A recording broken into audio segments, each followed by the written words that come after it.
pledge allegiance to the flag of the United States of America and to the republic for which it stands, one nation, under God, indivisible, with liberty and justice for all.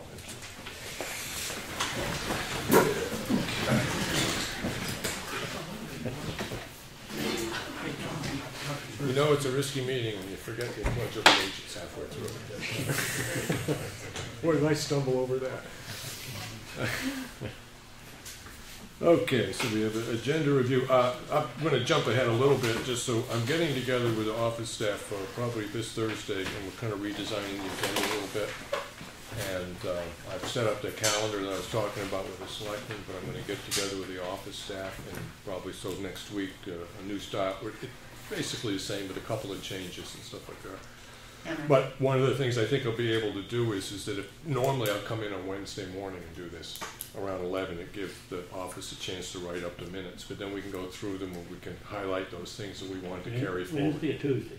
Well, normally I'd be doing it on Wednesday. This week I can't because they're out taking a course, so I'll be doing it this Thursday. But starting next week, there should be a little better generated agenda.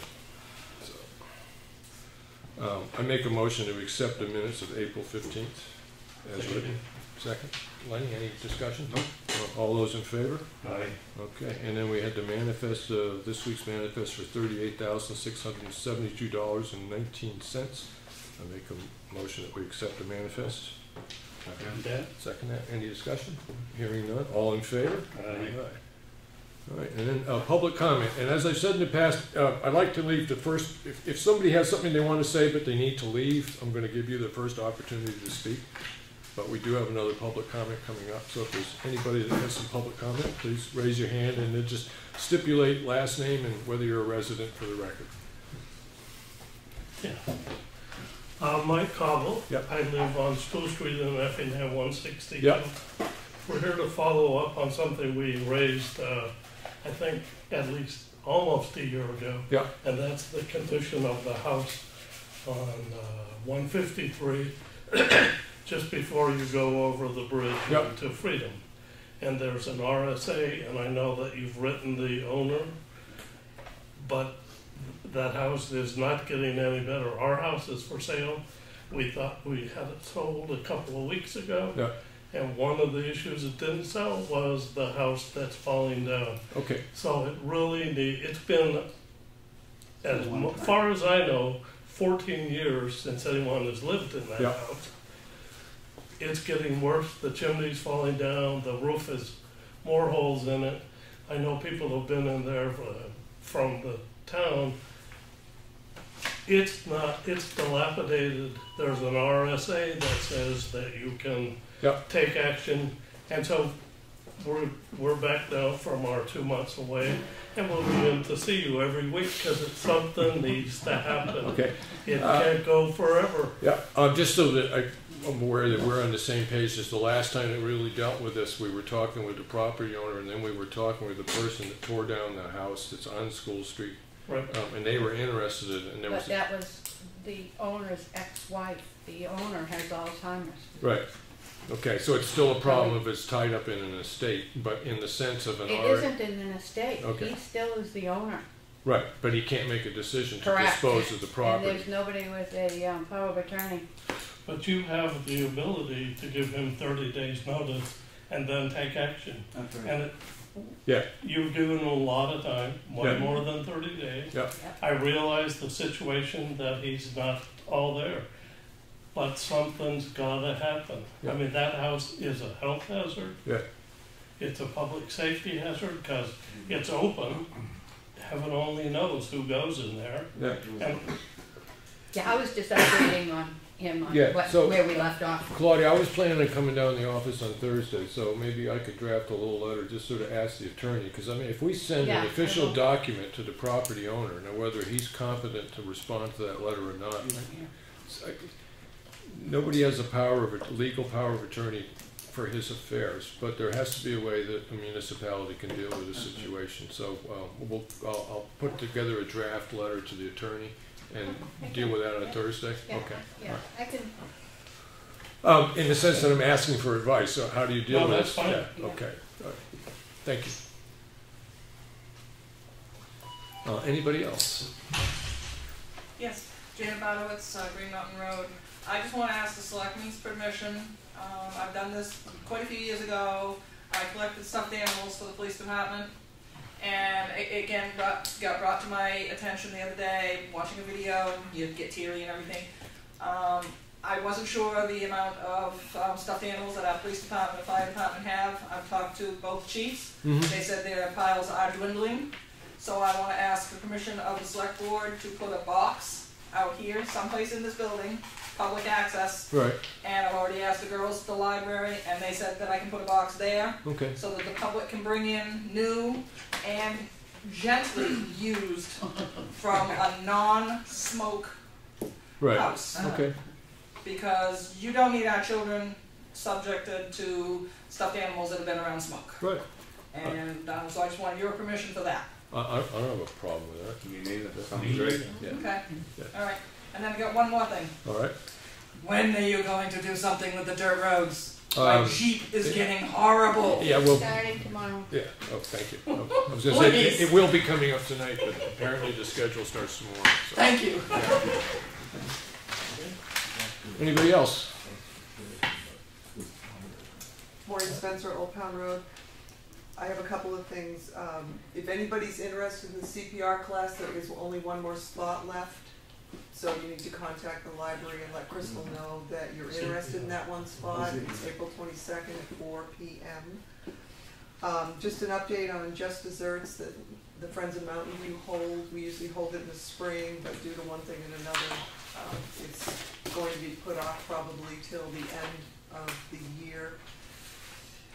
The other thing, I was going through the mounds and piles that I have, which annoy my husband to death, and I found this in this pile of, this is Mr. Spencer at the annual cleanup day. So I just wanted to know, I saw Evelyn, and that reminded me that the cleanup day is what, the end of the month? April 30th. Yeah, April 30th. So I'll leave this if anybody wants to read it, because it's kind of like a flash from the People past. do notice how yellow that newspaper is. Yeah, it's 04. So. And how much younger he looks. Yeah, I still have the same In that shirt. On? Yeah, you wear it on occasion. That's it. Thank you.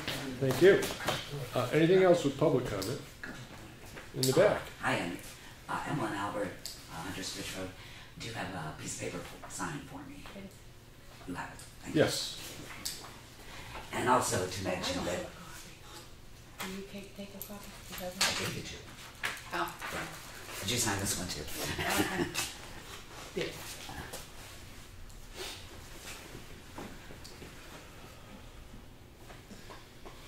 Oh, 4, 16. I think I put the other one in 505. So. Thank you. All right. And just wanted to mention about the Effingham Conservation Commission is having their annual roadside cleanup on April 30th. And of course, you're all invited to come, and there'll be a picnic afterward for all volunteers. Thank you. All right.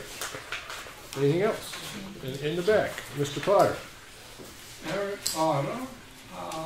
I'm going to be what Evelyn has just said.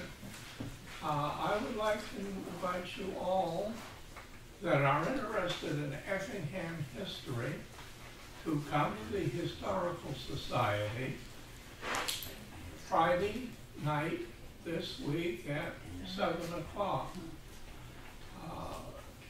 And after the program, there are refreshments served without charge to everybody present. And I would like to make special note that I'm speaking to one of the board, that grandchildren are welcome to come. There is a brief program, and I will be talking on the Effingham schools roughly 150, 60 years ago. And we'll have a few pictures, a little documentation that is not available in the State Library of the State Historical Society. Would love to have you come. Thank you. 1 minute. Okay. Jonathan, you're up.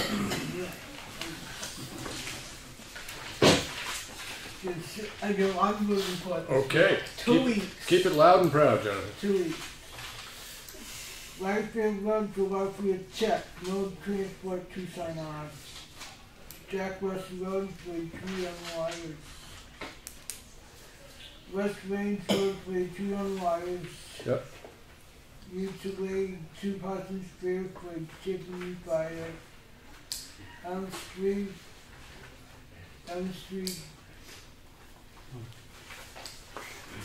This way.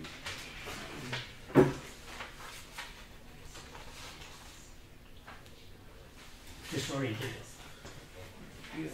Confused. Subject 1612 1. Howard Road for fire restoration, known cause. Howard Road for fire restoration, known cause. Howard Road for Chester 6812 Green Road, Hemingway 6812 1. Henry Path Place, Propane Leak, Howard Road for suicidal thoughts 6810 1. Green Mountain Road for NBA, North PI, North People. No transport to sign off. 69 days of summer. That's it? Okay. You're not going to Disney World anymore, huh? Oh, really? That's too bad. Thank you, Jonathan. We now have a representative from Bergeron Engineering going to talk about bridge issues. Yeah. Sure. Yeah. Introduction enough? Sure. Yeah. Okay. Chris Fournier with HEB Engineers over in North Conway. And back in December, we put together a structural assessment report for the municipal bridges in town of concern. And I understand the town has taken action at town meeting to vote $210,000 towards the Stevens Road Bridge reconstruction. Yeah. And then $100,000 towards the Bridge Capital Reserve Fund. Right. Okay. Yeah. And I understand I'm here to answer questions about that, sort of the next steps on the Granite Road. I gotta say that my primary thing that I want to understand more about, because we had one discussion on site about the process by which the New Hampshire funding for bridges, and then because we have a bridge that's actually closed, it speeds up the process. But I've got to admit, hearing it once wasn't quite enough. So if you could go over again that process. I will say that we learned a terrific amount about working as a board to deal with a bridge on the Stevens Road project. It taught us a lot about what our capabilities are, and where to go with professionals and where to keep it in-house. But understanding the financing options with the ability to explain it to somebody else is a goal of mine, and I don't feel like I'm capable of doing that right now. Somebody says, "How does it work?" So if you could start with that, sure, because that's going to be the next decision we have to make, is how are we going to fund and schedule Granite Road, and what are we going to do with it? Okay. All right. Yeah. Yeah. And then if we have the time, we can do some specifics on the Snow Road Bridge, because again, but that's next on the list of primary importance. So. All right. Sure. So the New Hampshire DOT State Aid Bridge program, that's the program we're talking about, that funds municipal bridge reconstruction with an 80% state share and a 20% municipal share. Okay, and now the way I understand it is it's 80%, we need to come up with 20% of the money, but you don't get your 80% return the year that you spend the money. Yep, I'll get a little bit more clarification there. Yeah.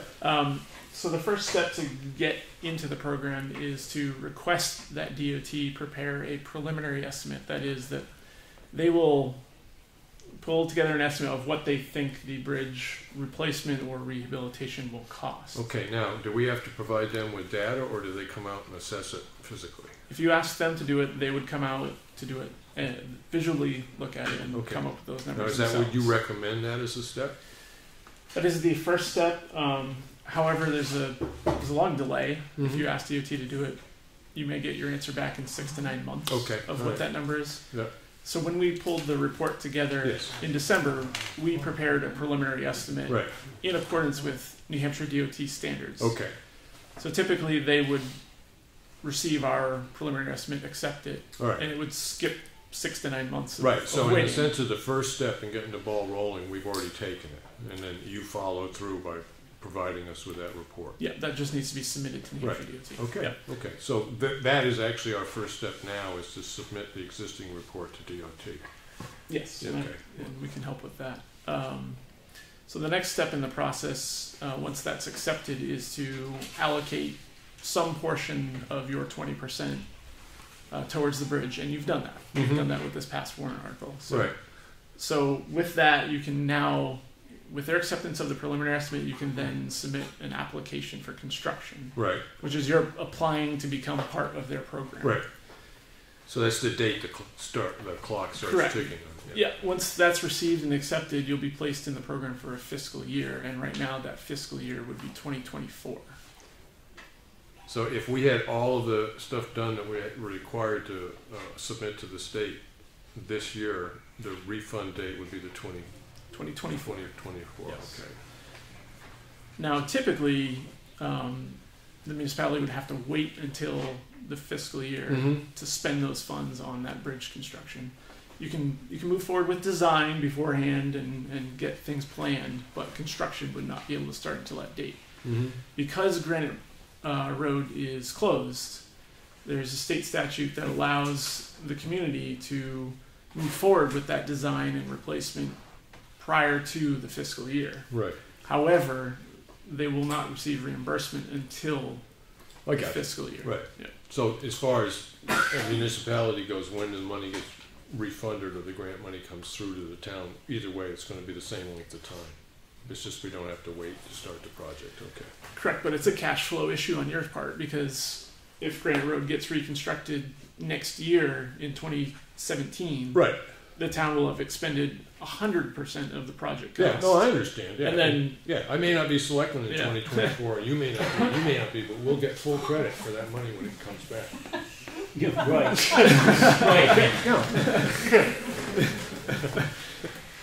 But that leads to a question of borrowing and well, this is the place where I start to have a problem in comprehension. Is that, I mean, there's no decision been made on construction of the bridge. I mean, I got to admit, my personal feeling is I'm loath to see the town lose a degree of infrastructure that it's had for, that bridge has been there 100 years or whatever. I don't want to see it discontinued, but I have been in a lot of meetings, and it has been mentioned by the public that do we need to replace the bridge?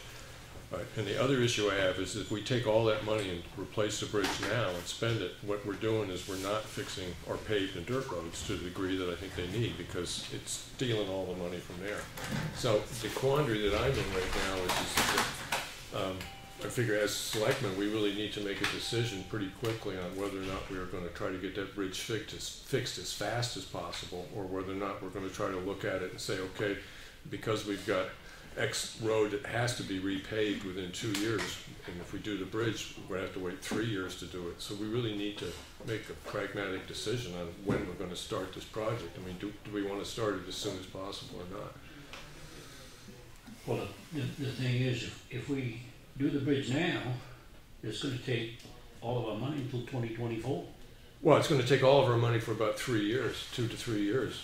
All of our road money for 2 to 3 years. If 17, you're going to get any money back to 24. Well, but yes, we'll get it back, but we still raise money every year, and the town basically has been spending about $300,000 a year on roads between reconstruction, resurfacing, and general maintenance, right? But in order to do the bridge and start that project in the next year or year and a half, we've got to take at least 1 whole year of that money and put it into the bridge.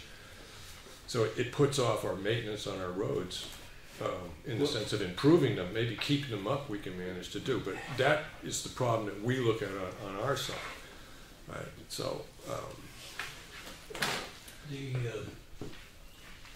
thing with the bridge is we've got to come up with the total amount of money by 2017. right, So in order to come up with the money, we've got to do a bond, and the bond is going to cost us $222,000. right. So is what do you? Yeah. The amount of money that we have to pay back on the bond each year will be over $100,000. Well, and plus having a bond requires an additional degree of expense on bookkeeping on an annual basis also. What? So that's another cost. Accountant fees. Yeah, accounting fees. So, yeah. We can't do anything left till we go through town meeting again anyway. Right. I think we should still look at all of our alternatives prior to that. Right. And see if there's any possible way that we can fix the bridge that's cheaper than going with the $1,020,000 bridge. Right. Okay. Well, I have a feeling that tonight isn't the night we're going to make to alter that. So while we have you here, Yeah, I'll add one point of clarification. New Hampshire DOT will reimburse the design portion immediately. Immediately. So you can go through the design process and get that 80% reimbursed. Okay. But So it's the construction funds. Is that there are a limit unavailable. or a limit of time you can take after the state has contributed 80% of the design before you actually have to start the project? If it's a closed bridge, you're saying? Yeah. That's a good question. No, I think they would wait. Yeah, if you don't, as a closed bridge, you don't have to do it before that fiscal year. But well, you can do it whenever from here till 2024. Right. So in the sense choose. of doing the design, if you were to do an engineering study on the integrity of the existing abutments, that would be part of the design phase. Right, but if the town was to do that incrementally, say do an assessment on an engineering assessment on the abutments, right, and suppose that costs X amount of money, is it possible later on, and I'm not talking years here, a couple months down the road, to roll that into the fees that you're putting into your design, or do you have to say today is the day we started the design? Anything that was done before isn't going to be covered by this. Do you understand the question? Yeah. Okay. The program will only cover anything that they approve. Okay. And it has to follow their specific process. Okay. And the first step in the process is an engineering study. Yeah. So it's assessing the viability of the existing bridge and determining the right path and forward. That's part of why you came this evening to talk about what that process would be if your company were to do it, right? Yeah, we can discuss that. Yeah. But again, it follows a pretty rigorous New Hampshire DOT standard process, and yeah, you can go just up to that process and then sort of reassess where you are and what sort of timing. All right. The way I see this is that there's no way we're building a bridge without a design study. So we're going to do a design study one way or the other. All right. The question is if we started a design study now, but then for other financial reasons in the town, we decided that we can't even begin this project for 3 years. All right. I'm just saying something. I'm not saying we made that decision. Right. But there's going to be a length of time before we actually start the process. That's not. We can do that. Yeah, you can certainly finish. Okay. What I would recommend is sort of you finish the design and have it shovel ready.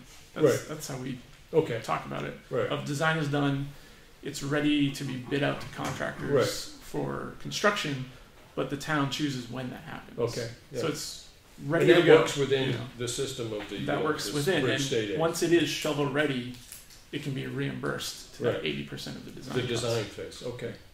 So that's all your permits have been approved and all that other stuff that's involved. Yeah, permitting is interesting because you don't want to do that too early. Right. Because there's a 5-year expiration. Okay. Well, but if it's a closed bridge, you want to do it within that time period. But for a 2024 project, we might wait a little bit. Okay. If we were to repair what we have, does the state put any money into that? If they agree with the repair, yes. Well, we can't repair it without DOT approval anyway, can we? You can on your own, yes. The town could fund rehabilitation of the bridge on their own. Yeah, but money. it still has to go through the DOT to get approval, no matter what we do. They recommend that you review all technical aspects of any project for a bridge to them, but they will not participate in the funding of it if it's not part of the state aid bridge program. Right. So the point of that study could be, the outcome of that study could be, the bridge just needs a rehabilitation, and then that rehabilitation is part of the state aid bridge program. So your abutments are fine, your center pier is fine, what you need is a new deck. That study might determine that. Yes. Right, and then... So if let's say we went that route, would the state reimburse us for any of that? Yep, if it's all following the process. Yeah. They would fund a study to determine if a bridge rehabilitation is best or if a bridge replacement is best. Yeah. Yeah, so what you're saying is right now we went to HEB and said, all right, go ahead, do the study. How much is it going to be? And you give us a figure. It's going to cost this much money. And then we can sit back there and say, okay, well, basically, we're going to get 80% of this back from the state. So I'm just throwing a number out because it's even $100,000 for the study. We get $80,000 back from the state, but we have to pony up the money in the first place. Right, that reimbursement's relatively quick. But they 3 won't be months reimbursed till relatively it's quick. shovel ready. Yeah, so I mean, like within a quarter or within a half a year? Once you get to that shovel ready point, okay, then it's the state treasury, so that takes a couple months. Okay, all right.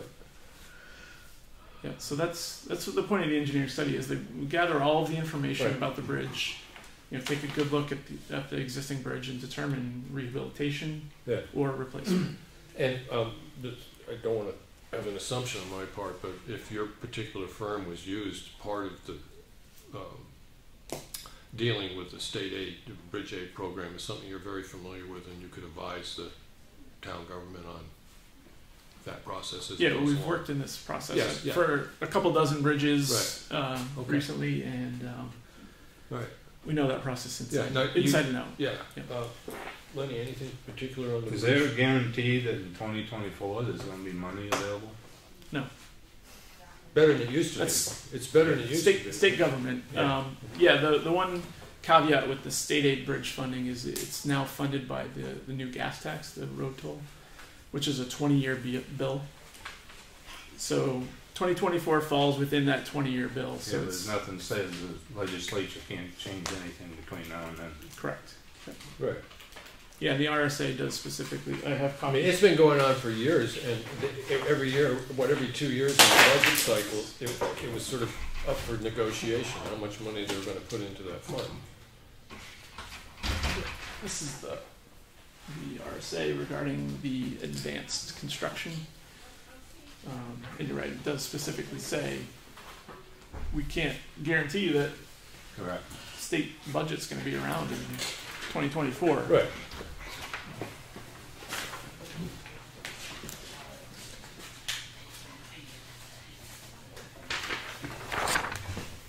Okay, let me look at this.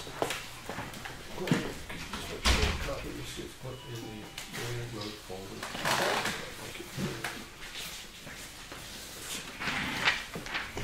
Oh.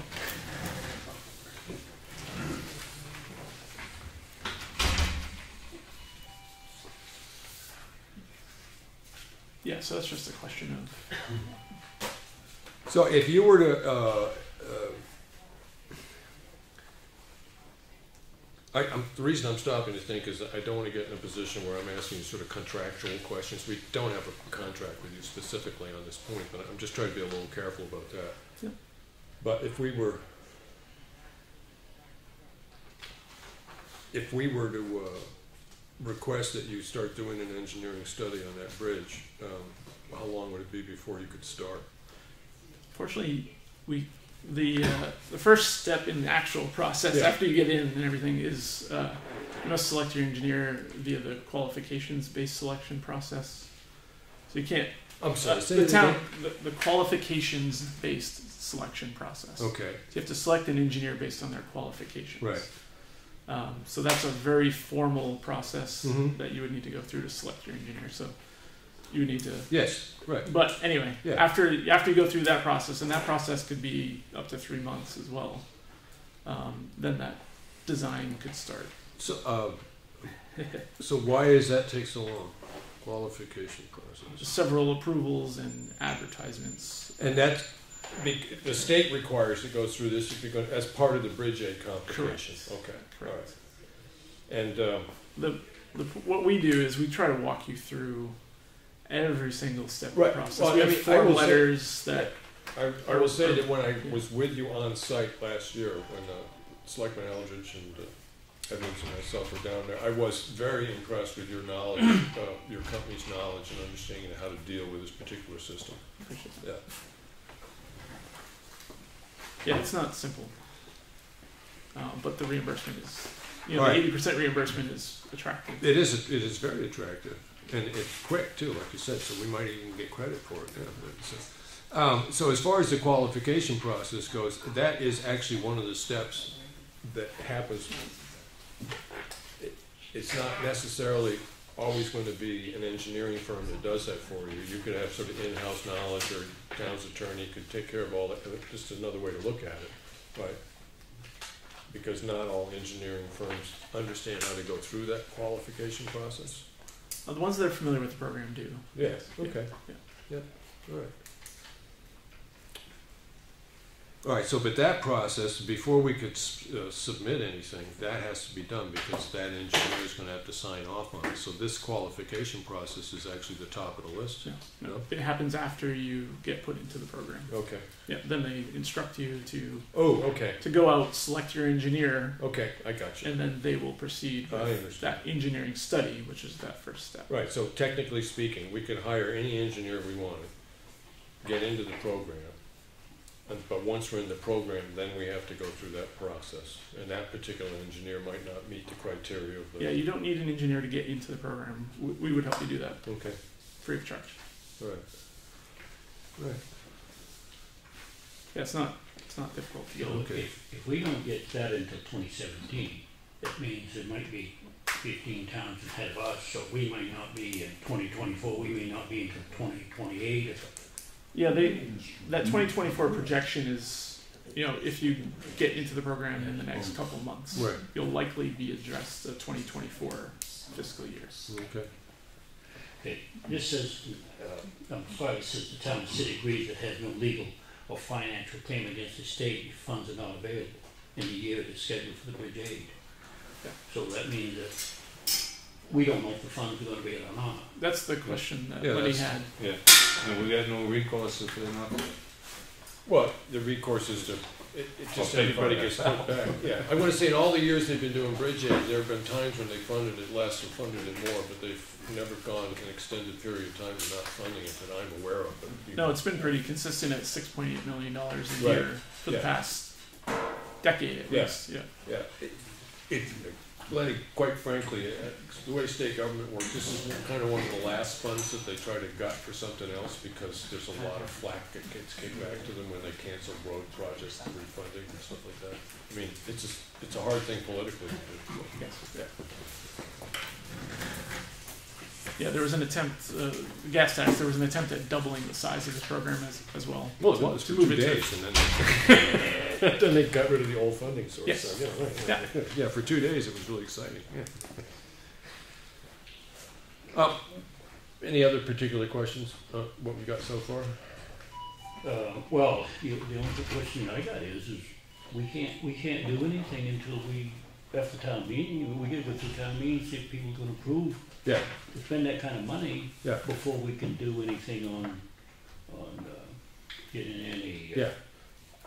That's kind of the way I'm seeing it. So, I mean, before we really got going on this project, will be next year. Right. But actually, that was the purpose of the $100,000 into the fund, was to fund the beginning of design. Yeah.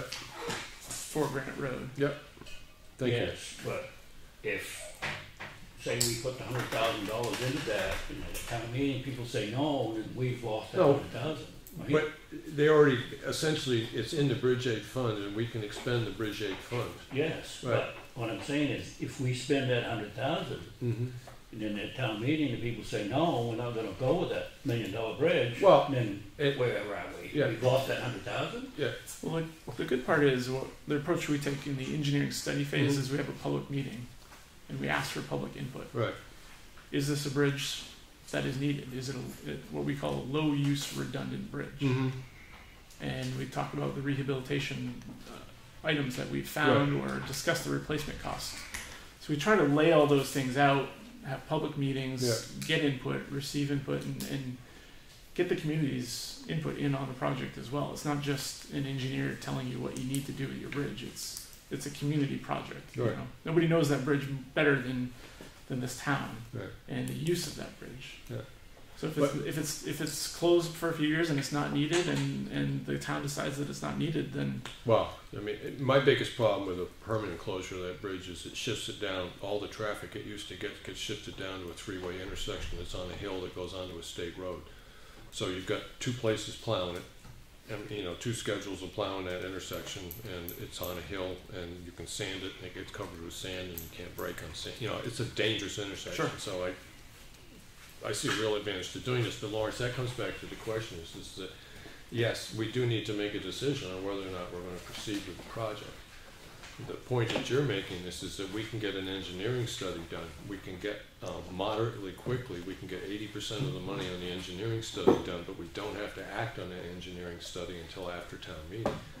Right. But overall, the engineering study is going to give us a fairly good angle. Two things: we'll get if you did it, there would be a quote coming in from them, but we'd also understand those pieces of information that we need to satisfy, and we can go out and, much as we did on Stevens Road Bridge, and see what, if we broke it ourselves down into individual portions, we might be able to run it a little bit less. But the state will not reimburse you if you run it that way. Oh, yeah. Okay, thank you. If you split it up on your own and contract it out on your own, they will not reimburse you for the All right, and that's a question that's going to be pertinent because the engineering phase, the engineering phase, if we took the 80% from the state, that does not make us join the program for the reconstruction of the bridge, or it does? It does. Okay. All right. So your question is still very valid. Is that, okay, we decide to spend some of that money, and then we get a price, and we go to the people and say we need to raise $275,000 for 2 years or 3 years, and then we can do the project, and then in 2030, by that point, we'll get 80% of it back. Are you all willing to vote for it? It's just a question of whether or not you see doing an engineering study. If we're going to do it and try to get the 80% back, we are committed, once we accept that money, we're committed to doing the whole bridge through the Bridge A program.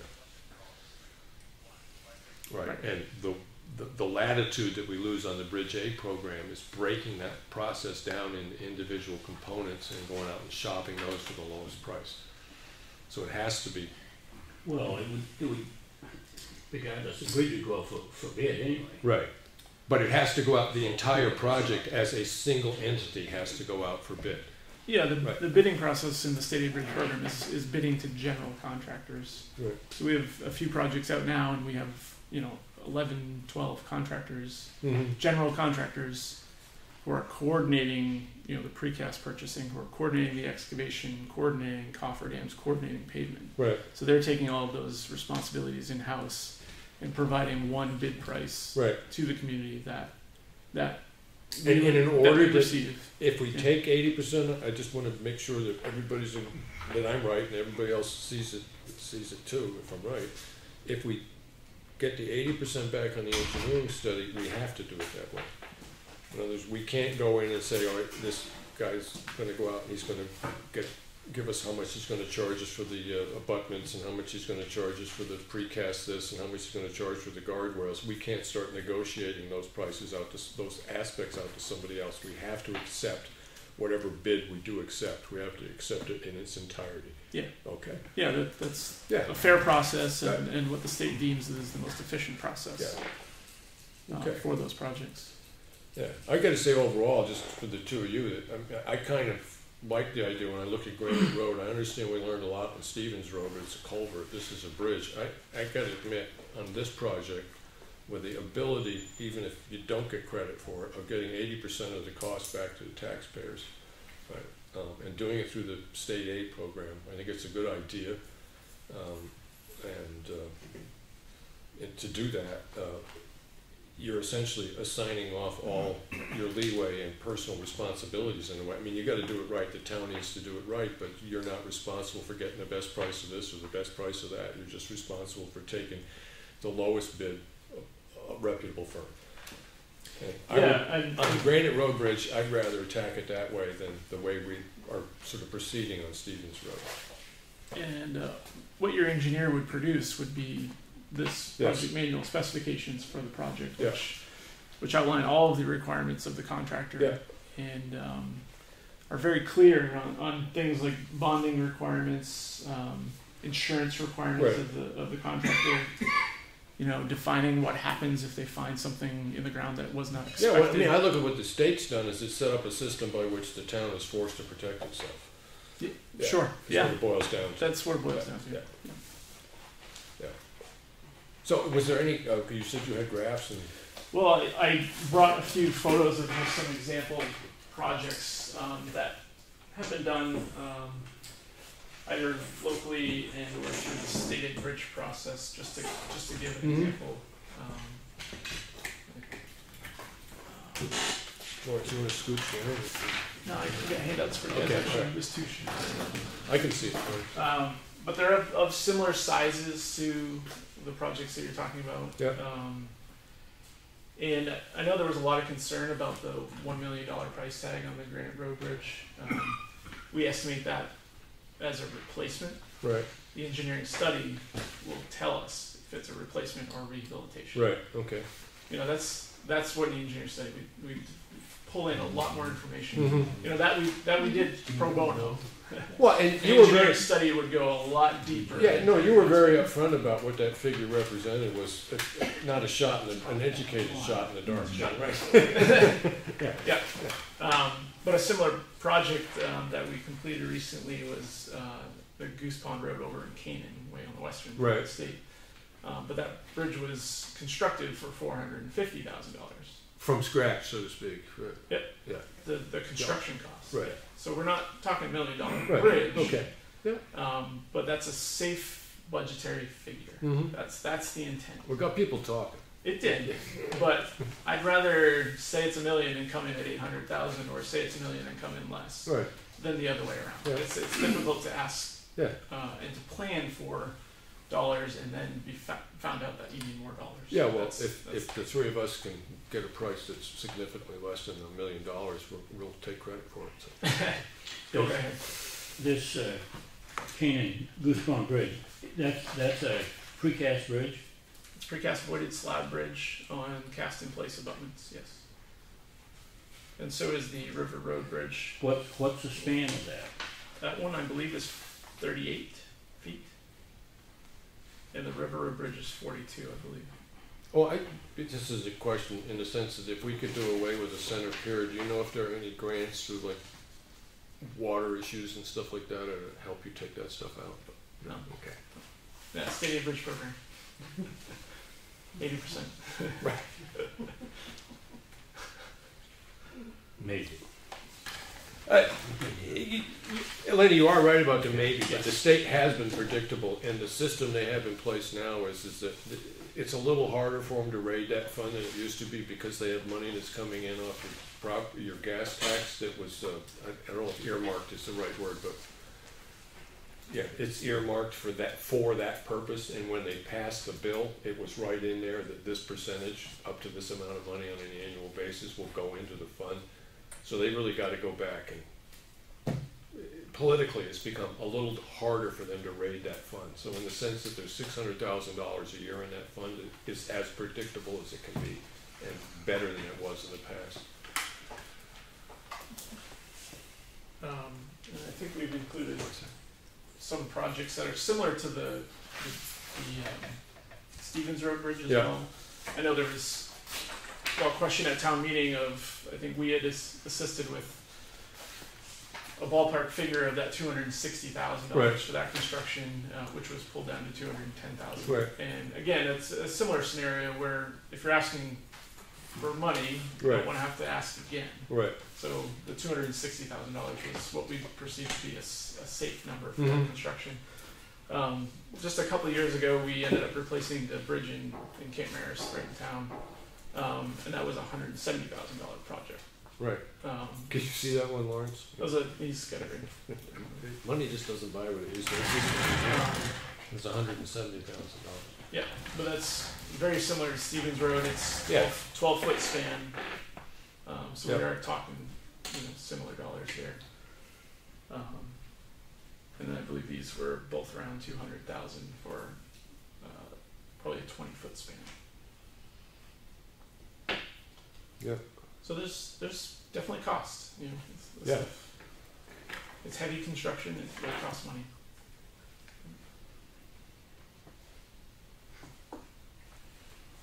There was a question in the back. Yeah, I just want to touch on, I think Lenny's question, he said no, that it wasn't guaranteed that we'd get that money back. Right. It all sounds well and good, what you said to Lenny about how the way it's been going, they usually do.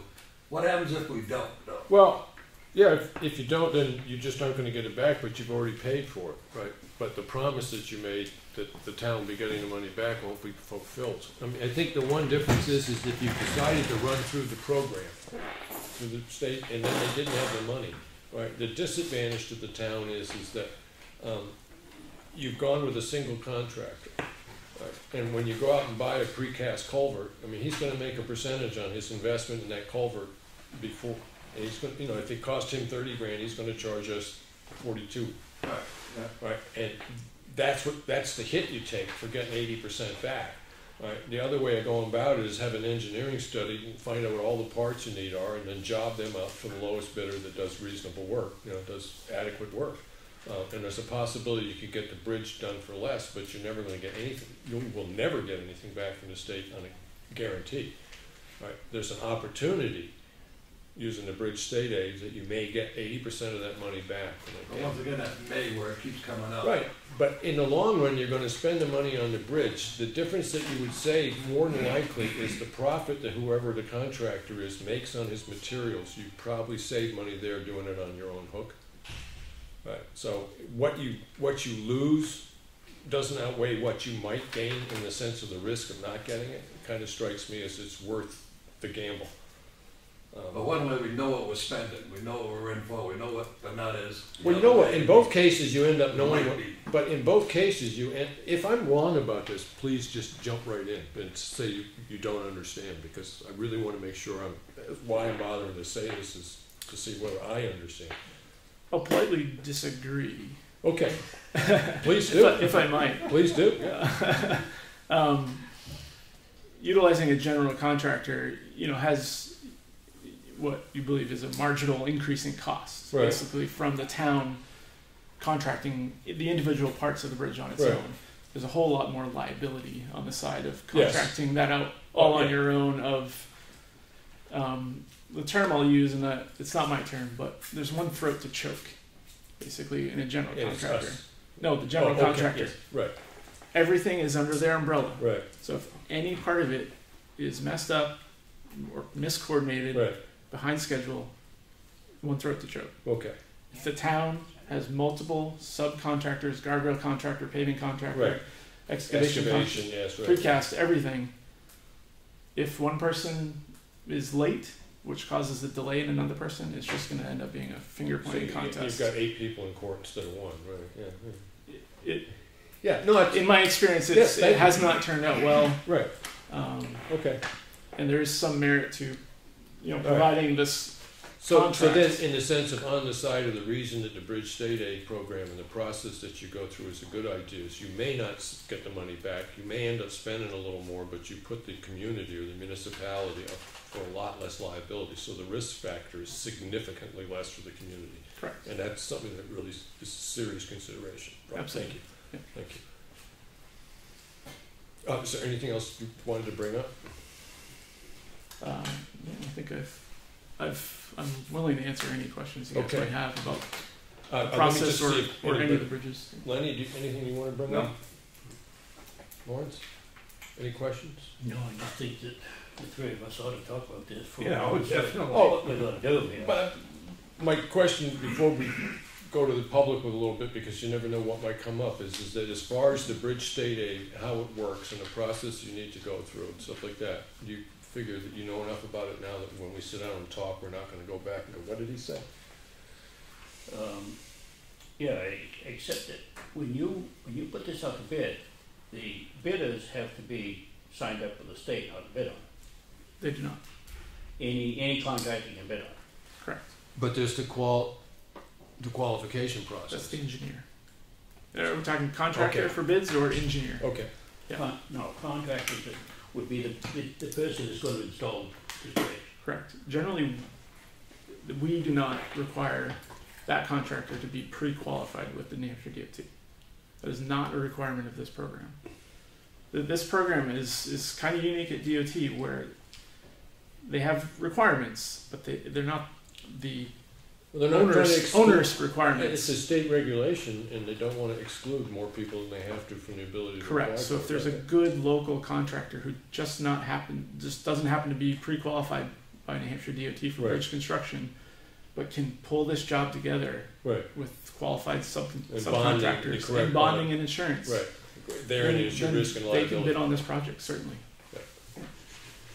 Anything I was else? under the impression that when the bridge engineer wrote, he gave us a list of names of people that could bid on these bridges. So I was assuming they had to be sent to the state. No. Bid, He might have just meant that they had the right bonding and insurance to do it. That might- Yeah, or they could have been examples, but no, we advertise this publicly on online warehouses where contractors bid on our projects, and they may or may not be qualified with the New Hampshire DOT. You can Right. make that a requirement, Right. but generally we don't because we like to encourage local contractors to be able to pull it Yeah, together. well, we do need to talk about it because we have certain requirements about people that work in town for municipal dollars have certain bonding issues and stuff like that. And there are requirements within our community, so we need to come to terms with that.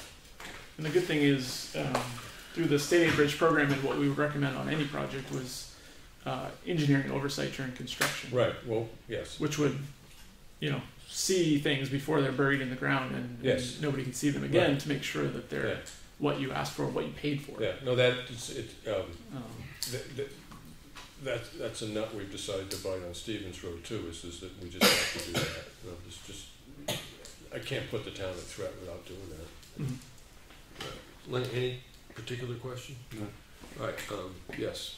I Just, just want to, last name and- I just want to make sure that I heard one of the options that you stated in the beginning for the Bridge Aid Fund that you didn't cover, which I think I might have not heard it right, was we could put the 20% down to get into the application fee and wait until we're reimbursed in 2024 to start the bridge. Is that one of the options? You only need to appropriate it, so you don't really need to spend it to get into the program. Correct. So it's already been appropriated, so we're good with that. But yeah, this project does not need to start So we can until appropriate the money. 2022. Appropriate the money, wait for the state to give us the 80% and then start the bridge? That's one of the options? No, they still wait until the project is complete to do the Okay. reimbursement. So we would have to start the project. But you could start it in 2022, and you'd have a less of a gap between, Right. And So, if we what's the- decided to not start it in 2022 when we started the application process for some reason, will we get that? Will we still have to commit those funds? Or we could keep the funds and back out? Yeah. I Say it again. yeah. I So don't know we're if I- committing the 20%.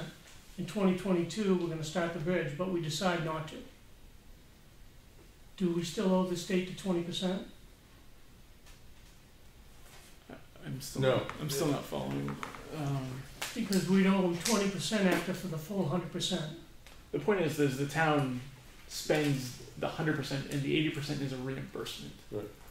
So there's never a 20% from the town given. to Well, we the have to state. hold the 20% before we start, correct? Yeah, but I think, Peter, one of the things that I'm seeing is, this is one of the ways the system can work is we decide to go ahead with the Bridge Aid program. We have to come up with our 20%. We have our engineering studies done. We get into the program and they give us a date of 2025, April. That's when the check will be cut. Right.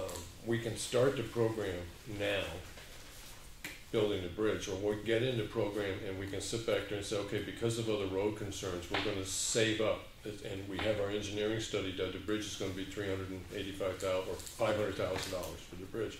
We can then go through the budget process and sit back there and say, okay, in 2016, we started a 5-year process of putting aside enough money to build a bridge in 2020.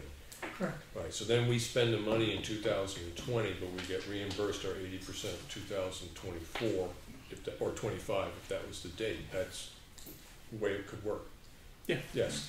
Does Well, that? we're still committing our funds to get into the program, to get into the bridge fund. We committed to fund 100,000 to get into the bridge fund. And then we decide not to do it at And then all. we decide not to do it. Those are still our funds.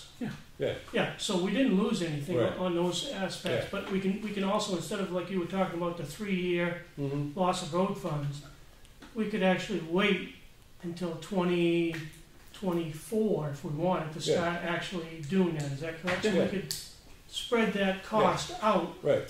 And that's hoping we get That's reimbursed. what Lawrence was saying is that we have to go through the whole budgetary process of town meetings and stuff like that. And one way of doing it is coming up and saying, let's raise this $500,000 this year. Correct. And you sit back there and say, okay, it's not the idea I want to put in front of the budget committee. I want to go to the budget committee and say, I want to get in this program. Here's what it's going to cost us to get in, and here's what I want to do. Is by the year 2020, I want that bridge rebuilt. Exactly. And I'd like to rebuild it this year, but I can't because I got other issues. And so we go through the budgetary process. We look at how much money is available. We scrimp a little bit on road issues, and we save a little more for bridge until we can get enough to do the project. 8-year spread is a lot better than 3. Right. But Yeah. still, we don't know if we get reimbursed. That's still the Well, optimal thing. there again, but that's the gamble between Oh, understandable. Right. Yeah. Understandable. Okay. Thank you.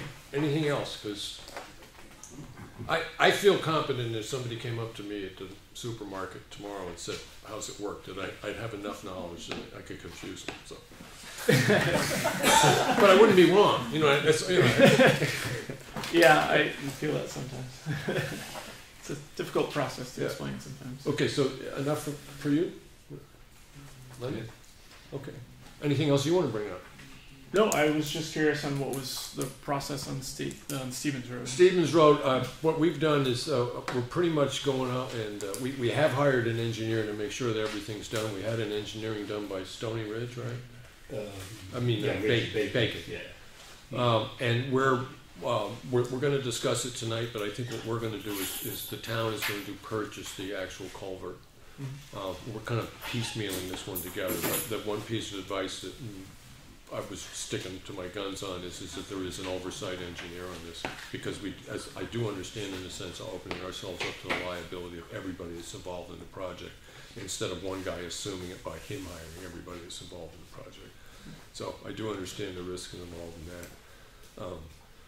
But it's in some sense it's a smaller project, but it has the same issues because it deals with running water. Sure. So it's just a smaller project, but. So I have a feeling that we're pretty well set on that. We have that one other issue to discuss, whether or not we want to, have the engineer, whoever is responsible for it, set up purchasing the actual precast pieces, or we do it ourselves. I think that we can handle this one on ourselves. I look at Granite Road and I just think it is a foot of water. I think an additional foot of water adds a whole lot more responsibility than you'd imagine. So, spanning something as big as the Granite Road Bridge, I'd rather go through the bridge state aid, because there is that option of getting 80% of the money back. If we don't participate in the program, the taxpayers are going to absorb every penny that bridge costs. Okay. So, and then Snow Road Bridge. That's the next one on the issue on the list. And in my opinion, I consider it the most important bridge in town because it is the way we get in and out of the transfer station. But if I remember correctly, when we were looking at that, there was not, in your opinion, because understanding exactly the problem that's happening with the galvanized piping that's in there is happening all over the state. Your understanding, and the state looked at it, and they didn't close the bridge; they kept it redline. Is that they understand at the state it's at now, the condition it's in right now, they can look at it and pretty well understand that it's going to last another X number of years. That's just the way the life cycle is running. Yeah. Unless we get it wasn't long. Flooded. Huh? Yeah, the life cycle, the rest of the life wasn't very long. No, it's not. No, it needs to be dealt with. And when we start talking about funding for Granite Road and where we're going to get the money to do that, we need to look at the costs on Snow Road. Sure. So the possibility that we need to talk about, the two of you, is having an engineering study done on that, so we know what the next expense coming down the road is, because that's going to indicate a degree on how much money we can steal from our paved and gravel roads to take care of the bridges. Yeah, and a similar process if you do go the state aid bridge route. Right. Even though it's not closed and not considered for accelerated Right. construction, they would still reimburse the design efforts earlier than the current. So that is also a project that you could get shovel ready and let it sit on the shelf. Right. If it were to collapse, Right. then you would be able to take immediate action Yeah. on it. Yeah. Versus Yep. starting the process at that Yeah, time. and I will say that one of the things I do think about in any firm that we deal with on these particular bridge projects is familiarity with dealing with state aid, and familiarity with doing other municipal bridge projects counts a lot for me with whatever company we end up looking at. The fact that they have past experience, the fact that they understand that you've got to run through a municipal process, you've got to get people to agree with it because you're going to have to raise the money. So I think that's a real plus. So thank you very much. Appreciate it. All right.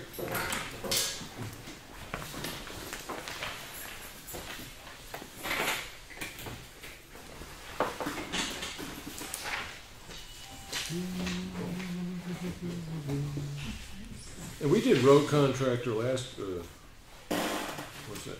First is police, second is highway contractor. Yeah, we did them last time. So comments and reports. I don't really have any comments and reports. Under old business, the Primex, we have to vote to adopt, I need the wording in that, Claudia.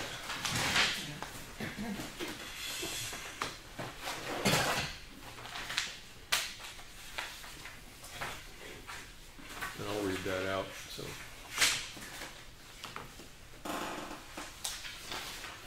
All the terms and conditions in the policy.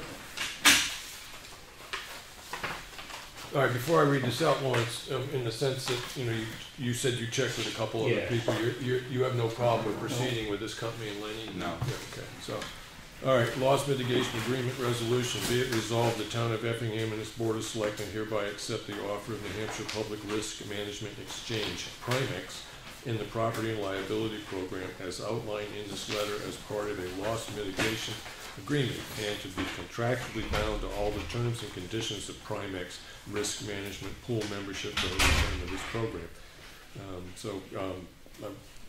Would it be a motion or just a vote? I make a motion to accept the resolution. I'll second that. Second that. Any discussion? No. Okay, all in favor? Aye. Okay. So. You want a copy of that?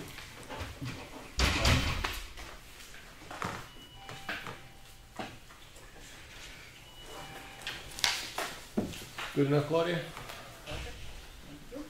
And then we also had the silent pour. There were 3 names put forward. There's a Maureen Spencer, Paul Potter, and Cindy Espie. Does the board want to nominate those 3 people to assume the position of trustees for the silent pour? I know. Oh, okay, so that's a yes. So it's a motion to yeah. Okay. They're willing to do it. Yes. Okay. Any other discussion on that? No? Okay, in that case, all in favor of appointing Maureen Spencer, Paul Potter, and Cindy Espie as trustees of the silent pour account? Aye. Aye. Aye. Okay.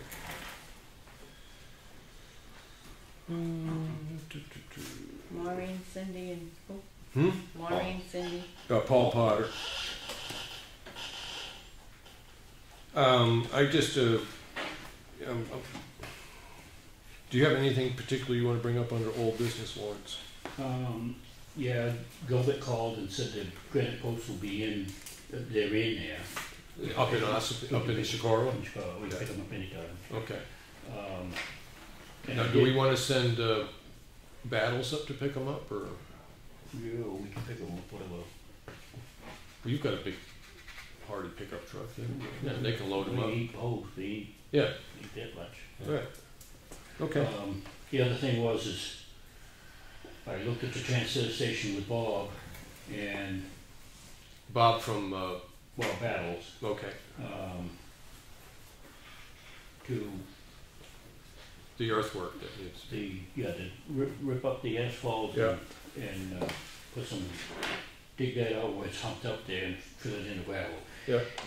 Yeah, he had 1,500 plus the gravel, so roughly $2,000 for that. Right. In the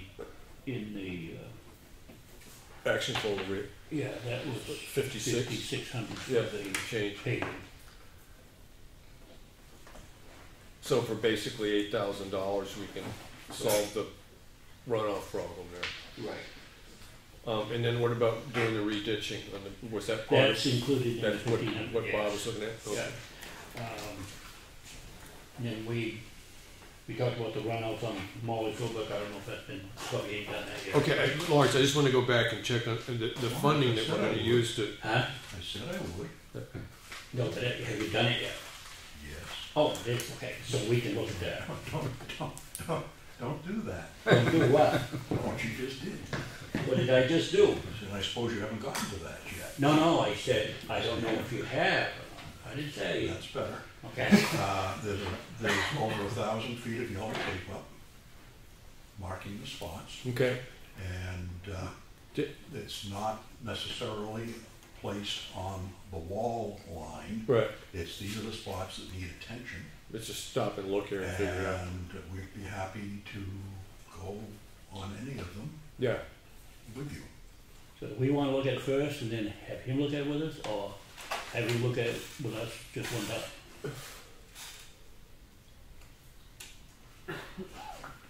No, I think we should include Tom. Just look At at the it. first time out? Yeah. Well, Okay, okay. thank you. Okay. You want to set a date to do that? Sure. What's good for you, Tom? All depends. Well, I'm not bringing pizza, so. Good. You want to, is this something you've got to post? Yeah, we would, yes. Okay. What do you want to do? You want to do Saturday, or you want to do Friday? I'd rather do it Friday. Okay. What about you, Lynn? Thursday? Okay. Friday? Friday? Give me a day, and if it's this week, you'll be there. I've got a meeting in Concord on Friday, but Well, two people can do this. Make it Thursday. So nobody's planning on going to the sidewalk with, on Bonnyman? Well, that's, Yes, we should. I've got it this Yeah. Friday. Right. Yes. Well, we don't have to do it this week. We can do it the following week. I mean, it ain't something we're going to do right Okay, off anyway. so next Friday? What's a good time? What, like 9? You're talking the 22nd. Is that when we're talking? Let's see, so next Friday is the, Yes. yes, 22nd. 22nd. Pick a time, come to the barnyard, and Okay. 9 o'clock? Works for me. Work for For you? me, Oh, so 9, April 22nd, 9 o'clock, we meet up on your property, right, Tom? Okay. it's Barbara's property. Barbara's property. Very The property. Be Yeah. very careful.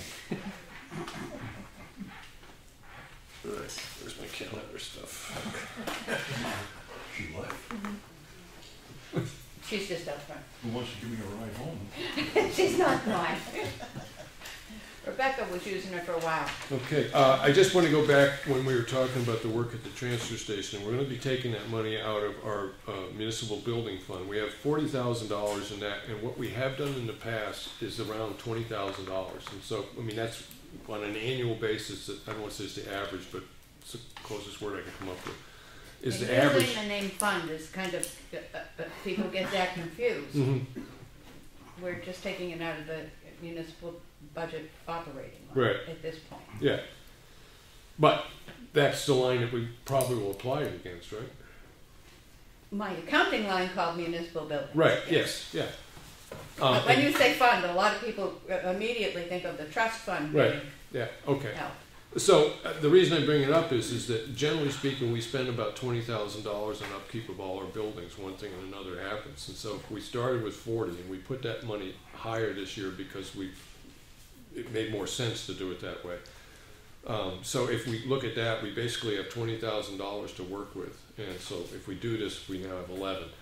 And as far as I know, there's no other major projects on a building that are going to Will be put off by that. Don't we have a trust fund for the transfer station? Yeah, but We that's... do, and we have the municipal buildings fund as well. Yeah. And towards the end of the year, if we run over, or you decide that you do want it reimbursed, we can do that then. Yeah. Yeah, we have a couple options, but the obvious choice is municipal building fund. It's just, you know, Lawrence, what I don't want to do is, this is the very beginning of the year, I don't want to, without thinking about where it's going to be and what it means we might not be able to do with something else. So we just need to consider. I think the prices you have reasonable. I think it's worthwhile spending the money at the transfer station, because currently that water problem means that they actually have to shut down half the transfer station when the water's there, because people are walking through 4 inches of water. So it needs to be done. I think it's money well spent, but Well, I don't know if we have any choice. So yeah, anyway. yeah, okay, all right. So as far as that goes, I would say go ahead and trying to line up the schedule, Lawrence, of when to do the work, and get dig safe in there and check on that. You know, Yeah, them. yeah. That one, we don't need to do that for a while. But. Okay. All right. So, well, in one sense, this calendar I'm trying to set up is that as far as starting that project, you want to have it started no later than like July 1st, or I'm just throwing a date out there. Oh no, we ought to do it before that. Okay, so you're looking at December doing that. All right, so you want to have this all lined up by the 15th of May, or whatever that one would be. The let's say we get it done by the end of May. All right, 17th of May is a Tuesday. So we should pretty much have ourselves ready to have it finished on the 17th, and then we could set a schedule by the next week. Okay. All right. I'm just going to put May 17th on the calendar on this one. And then usually what will happen, Lawrence, is that I'll sit back there, and that's sort of the completion date, and it'll come up a couple weeks before on the calendars that I hand out on a weekly basis to sit there. This is coming up in 2 weeks, so, okay, transfer station parking lot. Okay, good. Anything else, Lawrence? Yeah, as soon as we get approval from the DES, we should get Cole in there and do that sounding. At WS Cole on the Stevens Road Bridge. Yeah. Now, what do you mean by sounding? We better wait until we get the approval from because something may change in the meantime. Right. So, but I'm sorry, when you say sounding, well, we had remember we had a WS Cole get us a price on doing the borings there for the base of the culvert. Yeah. So that's what you meant by sounding, is core samples. Okay. Yeah. So will you coordinate getting the insurance information, etc., for anybody we're using on that project? Well, I'll get it, but I'm sure they're a big outfit. I'm sure they will. But we need to have I have to provide it to our workers' comp insurer when. Yeah, I'll get it from them. Yes. All right. Well, Lawrence, have him send it to Claudia. I mean, just so Claudia, do you need anything on bonding from them? For information too? If it goes over. No, it's only with 62. Okay, so all you really need from the proposed company we're thinking of dealing with is to make sure they have proof of insurance. Right. I mean, that's what you would do it. Okay, so. And I need and some contact information because I'm going to need a W-9. Okay. Yeah. Oh, you have that copy anyway in your file on the Stevens Road Bridge. WS Cole. Yes. But I'm going to be losing track of everybody we're using here. Yeah. So just when you get in touch with them, just have them make sure they get that information.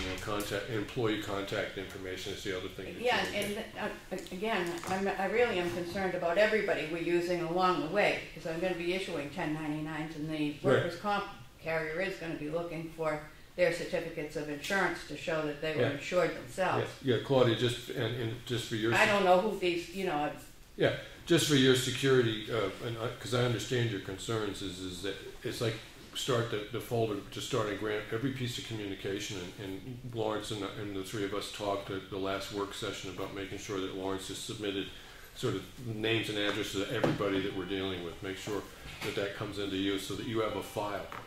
Yeah. Right, so that any time that Well, I somebody's start a file on each one. on each aspect of this, yeah. Yeah, and I do understand the disadvantages and the worry that creates in the office, in the sense is that we could miss something, and that's exactly what the guy from HEB was talking about. But I think this is a project that we can handle.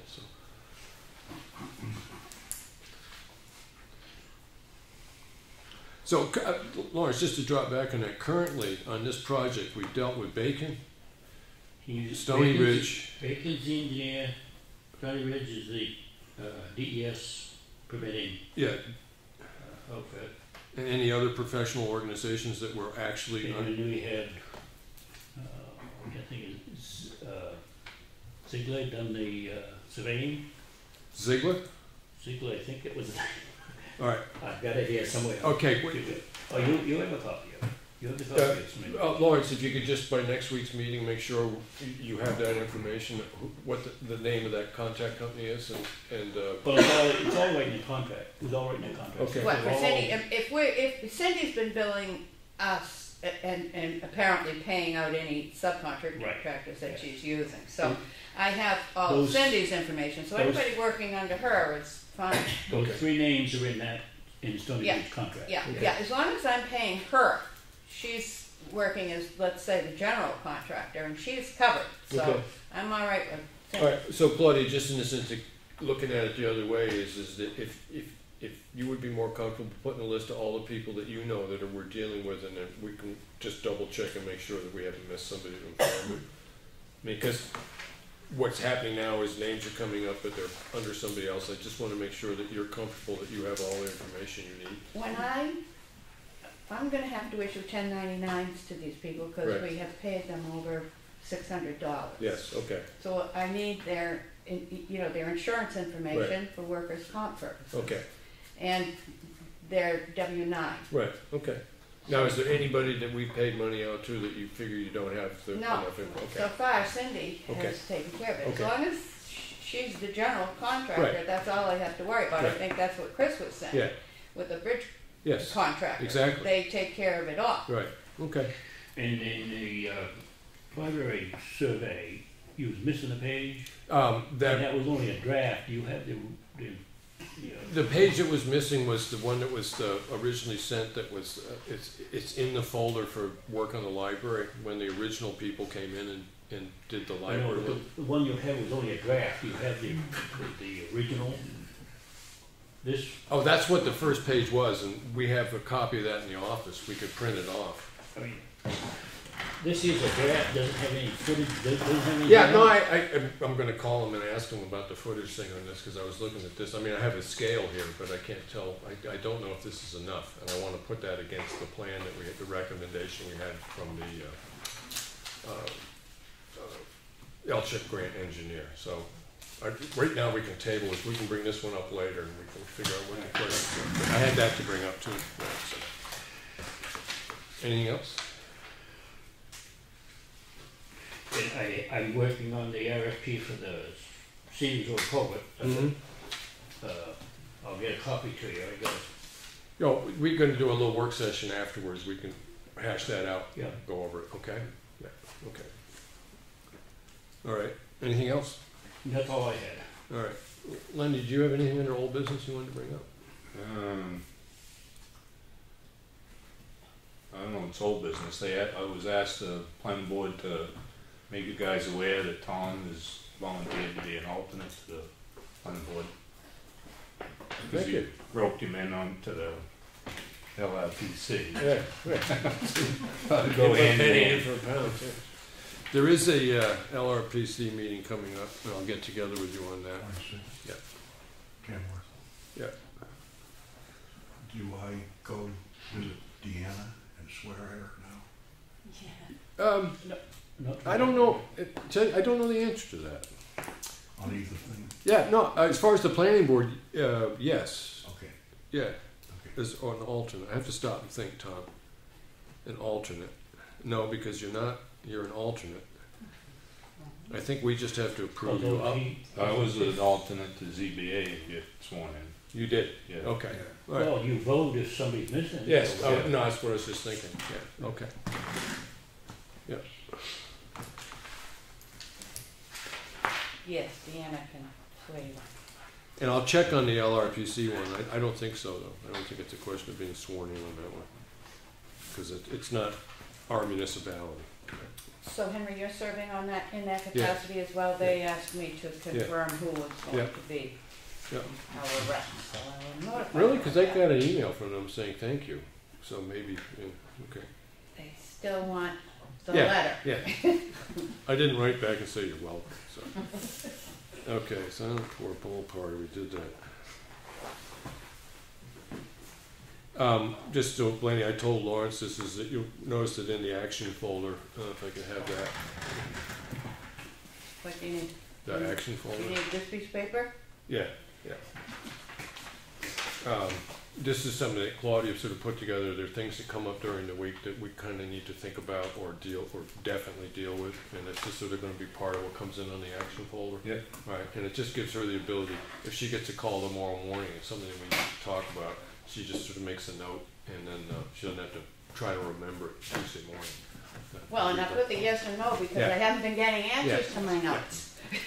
So going through this, is our pellet boiler has been requiring repeated service. The technician has asked you to consider purchasing a unit which would send information to him 24 hours a day to monitor performance. The unit is approximately $1,400. It's a one-time charge with no annual fee. Now, you mentioned something to me on the phone because you did speak with somebody from there. Do you understand whether or not his estimation is that if we do this, we're going to have less in the sense of maintenance costs? No, No. you'll just know. It's just when more something's timely. happening. Yeah, more timely. Okay. Well, I mean, it could, because it's gonna tell him how that boiler is operating. And if the ash pan's getting full, Right. somebody can empty it before the thing quits. Okay. Yeah. He'll know. I mean, overall, I think it's a wise use of money. I mean, one of the things I'm running into is this, and I was involved in the original purchase of this, but the annual maintenance fee on this is probably a little higher than was put forward at the time that it was put in. But there it is. Well, he explained to me that a lot of the calls are because it was a full of ashes. Right. The last one, the last load of pellets, he called the pellet company. They had a new guy in the truck. I guess they pressurize the truck and blow the pellets in. Well, he must have put it on max. Because now the pellets are like sawdust. Really? So it's trying to burn sawdust instead of pellets, and it comes up the auger. But he drained a 5-gallon pail out of the bottom of the hopper, and he says it looks like it's pretty much. It was Worked only his 2 way- ton, the last Yeah. delivery. Worked its way through. Yeah, Yeah. it burned most of it. So Okay. he thinks that problem is going to be. But like Claudia says, she doesn't know when it goes off, except when she sees the steam from the backup one coming out. Yeah. So right now, what he's done is he's turned the temperature down on the backup boiler. So when she gets cold, she's going to know it ain't working. Right. That's probably not a good way to operate. No. Well, particularly if we're in one of our cold snaps in the winter Right. time, because that room is not heated. Right. It gets cold, Okay. and we have a lot of water in there. Right. So Okay. that would be the biggest concern, is that it freezes and nobody knows about it because it's cut out on us. Do you think spending the money for this particular? I mean, one of the things is that we have a person in town that does come and checks the ash thing, but that's what they do. But in a sense, we don't have anybody whose job it is to check and maintain the heating system. So it strikes me as this is the way to go. Well, he also said that it takes an hour for that thing to go through a cycle. Right. So if he can go on his smartphone and go in and look at it, I say show up and see how it's been operating for 12 hours, Right. he may be able to tweak the draft or whatever he can do. And show up at the right time so he doesn't have to wait around an hour. Right. Right. Okay. Yeah. Makes sense to you? So it's going out because the ash pan is full. Well, in the past it has. I'm not saying, no, this last time was the conveyor and the hopper was all sludged up Yeah. from the ground up pellets, so. Yeah, I mean, in the sense of, you don't want your heating system to fail, and it's a moderately complex system. I think we need to spend the money to do this, because essentially what you're doing is for $1,400 you're buying an electronic handyman. Yeah, it's kind of like insurance. Yeah. So he'll probably know what goes out before Claudia would. With that Right. thing. And you just discovered it Monday when you came Exactly. in. So, We've had him over about 3 times in the last 2 weeks. Yeah. Okay. All right, so we'll put a yes on that one. Paul Miller is doing the spring landscaping. Do we want him to do the sweeping at the library and the municipal building, or is a road contractor doing it when he does the roads? Does he have a, I mean, Well, that's what I was gonna ask, does Miller have a sweeper? No, he does it by hand. yeah. No, that's too big. of a- Bob has a sweeper he puts on the front, right? No, No? just like a push type of, no, But- not a rotary. But capable of cleaning the parking lot? No, he probably would sub it to Coleman, Okay. which, you know, is too big of a parking lot to do by hand. Say that again? Too big of a parking lot to do by hand. Well, has he done it in the past? Yeah, he's, by hand. Mhm. Yeah, he's done it in the past. Or whatever, if perhaps he does use a small machine, Right. but he's done it in the past. Yeah, he has done it in the past, so. Ron had a sweeper, Yeah, so Paul, let's say, lost that job when Ron Right. took it over with the sweeping when he was Yeah, doing I mean, roads. he could come in with a blower to a degree. One of the reasons he needs to know is if you were going to get a sweeper, it of course affects the foliage on the sides of the parking lot, Right. driveway, etc. So it makes it difficult for him to do his job. He has to remove that sand from because he's got to do this stuff with the grass Right. and the Yep. foliage. I just, does he have an idea how long it would take him? I'm sure he does. I'm sure it's on Yeah. our bills, but Yeah, if you could just get an idea from him and what it might cost to do the parking lot, then I think it would be more comfortable for people to say yes, knowing what it might cost. And there was also, this is also from a question with Paul, does the landscape, has also noticed that the cement on the handicap ramp in front is out here is deteriorating. He's capable of patching it, do you want him to? I mean, my same thing there would be, is if I get an idea what it might cost. I just wanna know if it's reasonable. I'm not opposed to him fixing the cement, I don't like saying yes to something when I have no concept of what he's gonna charge us. And then we had Donna Marks on High Watch Road has the remains of a tree which was taken down after one of the windstorms. She does not want the wood and wants to have the stumps and limbs removed. Should we have Bob remove the wood? The possibility of taking out the limbs, yes, but not the stumps. Off the top of my head. not unless the stump flew over with the tree. Right. Yeah. Yeah. If it, yeah, I looked at it, pretty much, it was pretty much broke off at ground level. So, okay, but you don't want to dig out the roots, you just take away whatever wood's there. Really? Yeah, I mean, the wood's still there. Yeah. The brush is pretty much gone. There's also, the stump is still in the ground. yeah, Yeah. but it kind of just, pretty much is at ground level, almost. Yeah, I mean, the most that I'd be willing on a municipal level to do is to cut it off as level as Yeah. possible. Yeah, For the I wouldn't property get a owner. stump grinder and grind it out. No, I don't want to, no, the town does not remove stumps. I think she might be talking about, there's a piece that's kind of caught, wedged in between two trees. Yeah. That may be what she's talking Good. about. No, just, Yeah, clean up the tree, but don't take the stuff out. And there's another one on Range Road too. well, I mean, I want to stop and ask the question is, what's the town's responsibility or history of removing trees that do not really impede the town's right of way? I mean, if it's, Well, this one did come down across the road. right, but if, once the town gets it out of the right of way, is it the town's responsibility to spend money to remove the tree? It's not a safety issue. Doesn't strike me that it is the town's responsibility. And that was Donna Mark's issue. She doesn't want the wood. Right. She just doesn't, she wanted to bring it to the town's attention. Does the town want to take that wood away? Right. obviously she's trying to sell her house, so I'm sure she doesn't want that in front of her house, but she doesn't want that.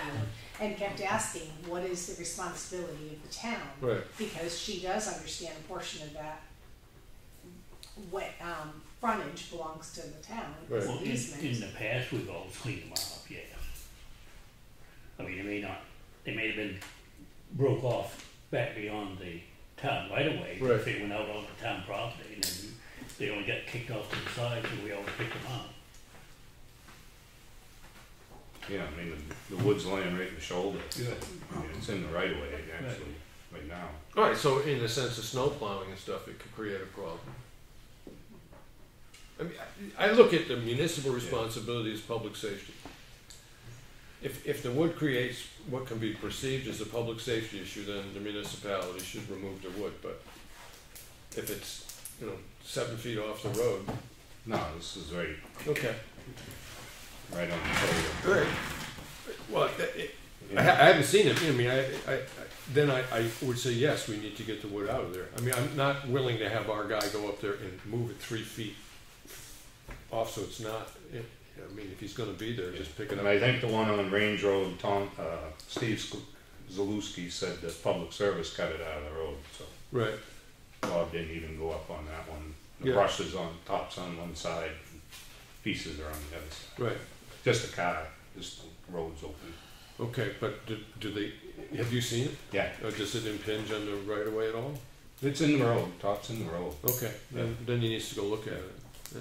You understand what I'm saying, Lance? Yeah. If it presents a safety issue, Yeah. your evaluation is. No, I we mean, should it's remove it. inside the walls. and, Okay. you know. Alright. So yes. So as far as Paul Miller, I really just would like to have him in my charge for that, Claudia, and then, okay.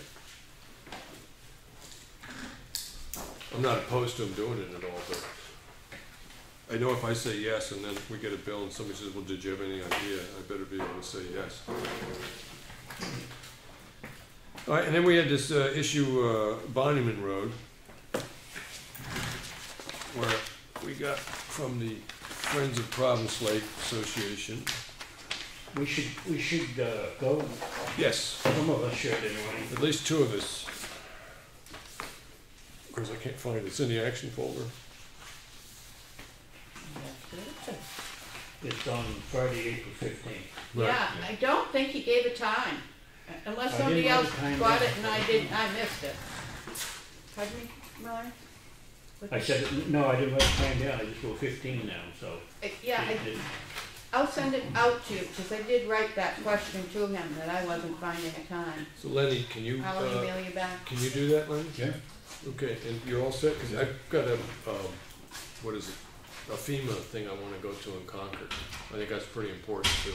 But we do need to post the fact, so in the sense of posting, once you get the time, just post it. Yeah, What was the number, Bonnyman Road, 168, well, I think it's 141. 141? Is that his house? Oh, and he says 9:30. There we go, 9:30 a.m. Is that Peter's house? Yes. Yeah. It's just before you get to Jolly Roger Road there. So it's pretty far, depending which way you go. 131 Bonnyman, Yes, 141. 141. Yeah, Lenny, if you're coming from Route 153, it's just before you get to Jolly Roger Road, a little bit before that. Okay, so it's that far up.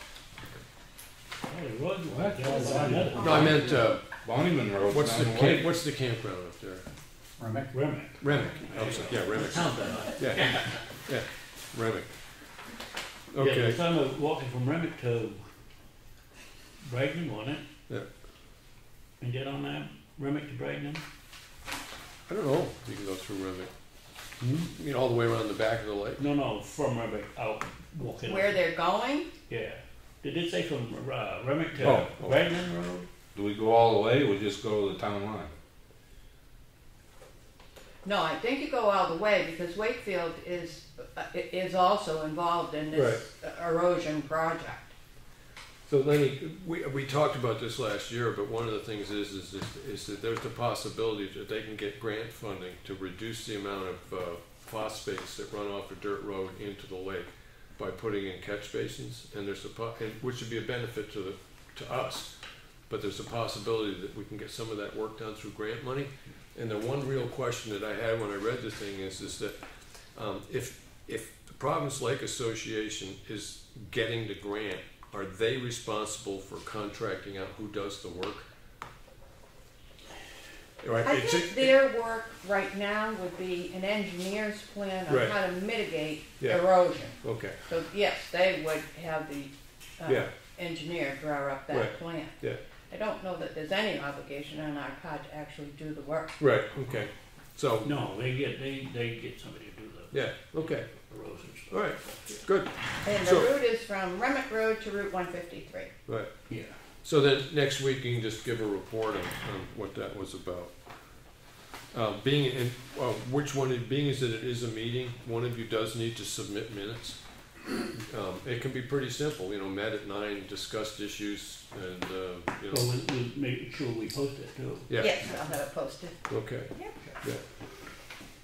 Well, so one of you just needs to make a notation, at least when you got there, whether both of you were there, and roughly what you talked about, which is mitigation of whatever it is, and what time you broke up, and then just get that to Claudia, or actually get it to Cheryl. And then we did get some mail from the Providence Lake. They're talking about water issues and stuff up at Providence Lake on the 23rd, which is a Saturday, 2 weeks from now. They said that RSVP by the 9th. But in one sense, they're talking about water preservation and the economic value of lakes and streams and stuff like that. If it's still available, it might be worth it for one of us to go to that. April 23rd, 3 to 5:30 Yeah. p.m. But they did say RSVP by the 9th, and if we just got that. But the 23rd, I'd be willing to go to that, Claudia, if you want to see if they still have a space, and then just let me know so I can budget out the time. And I'm going to ask before we go into public comment, one other thing that we do need to discuss is it was brought up when we were talking with the road agent, the person who holds the road contract, about a couple issues on the contract.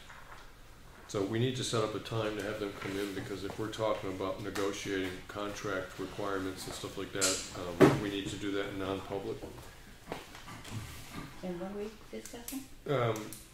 When the battles were in last week, and there was an issue about who was going to sort of check the roads and who was going to be responsible for the telephone. My feeling was at the time that because they held up a copy of the contract with yellow lines on it, was an assumption that they have some, I'm not saying negative, but they want to discuss a couple of issues.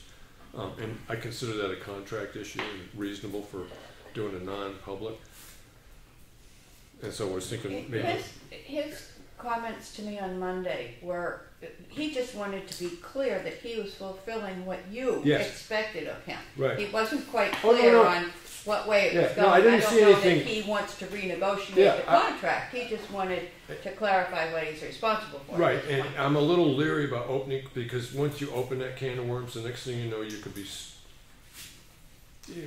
be talking. Well, any contract, I certainly hope ours does, Right. says if you alter any part of it, doesn't mean any other part can be altered. Yeah, but my primary question here is, because we do need to get together, I'm happy enough not to do it in a non-public session. I just don't want to make a mistake and not do it non-public if I should have. So,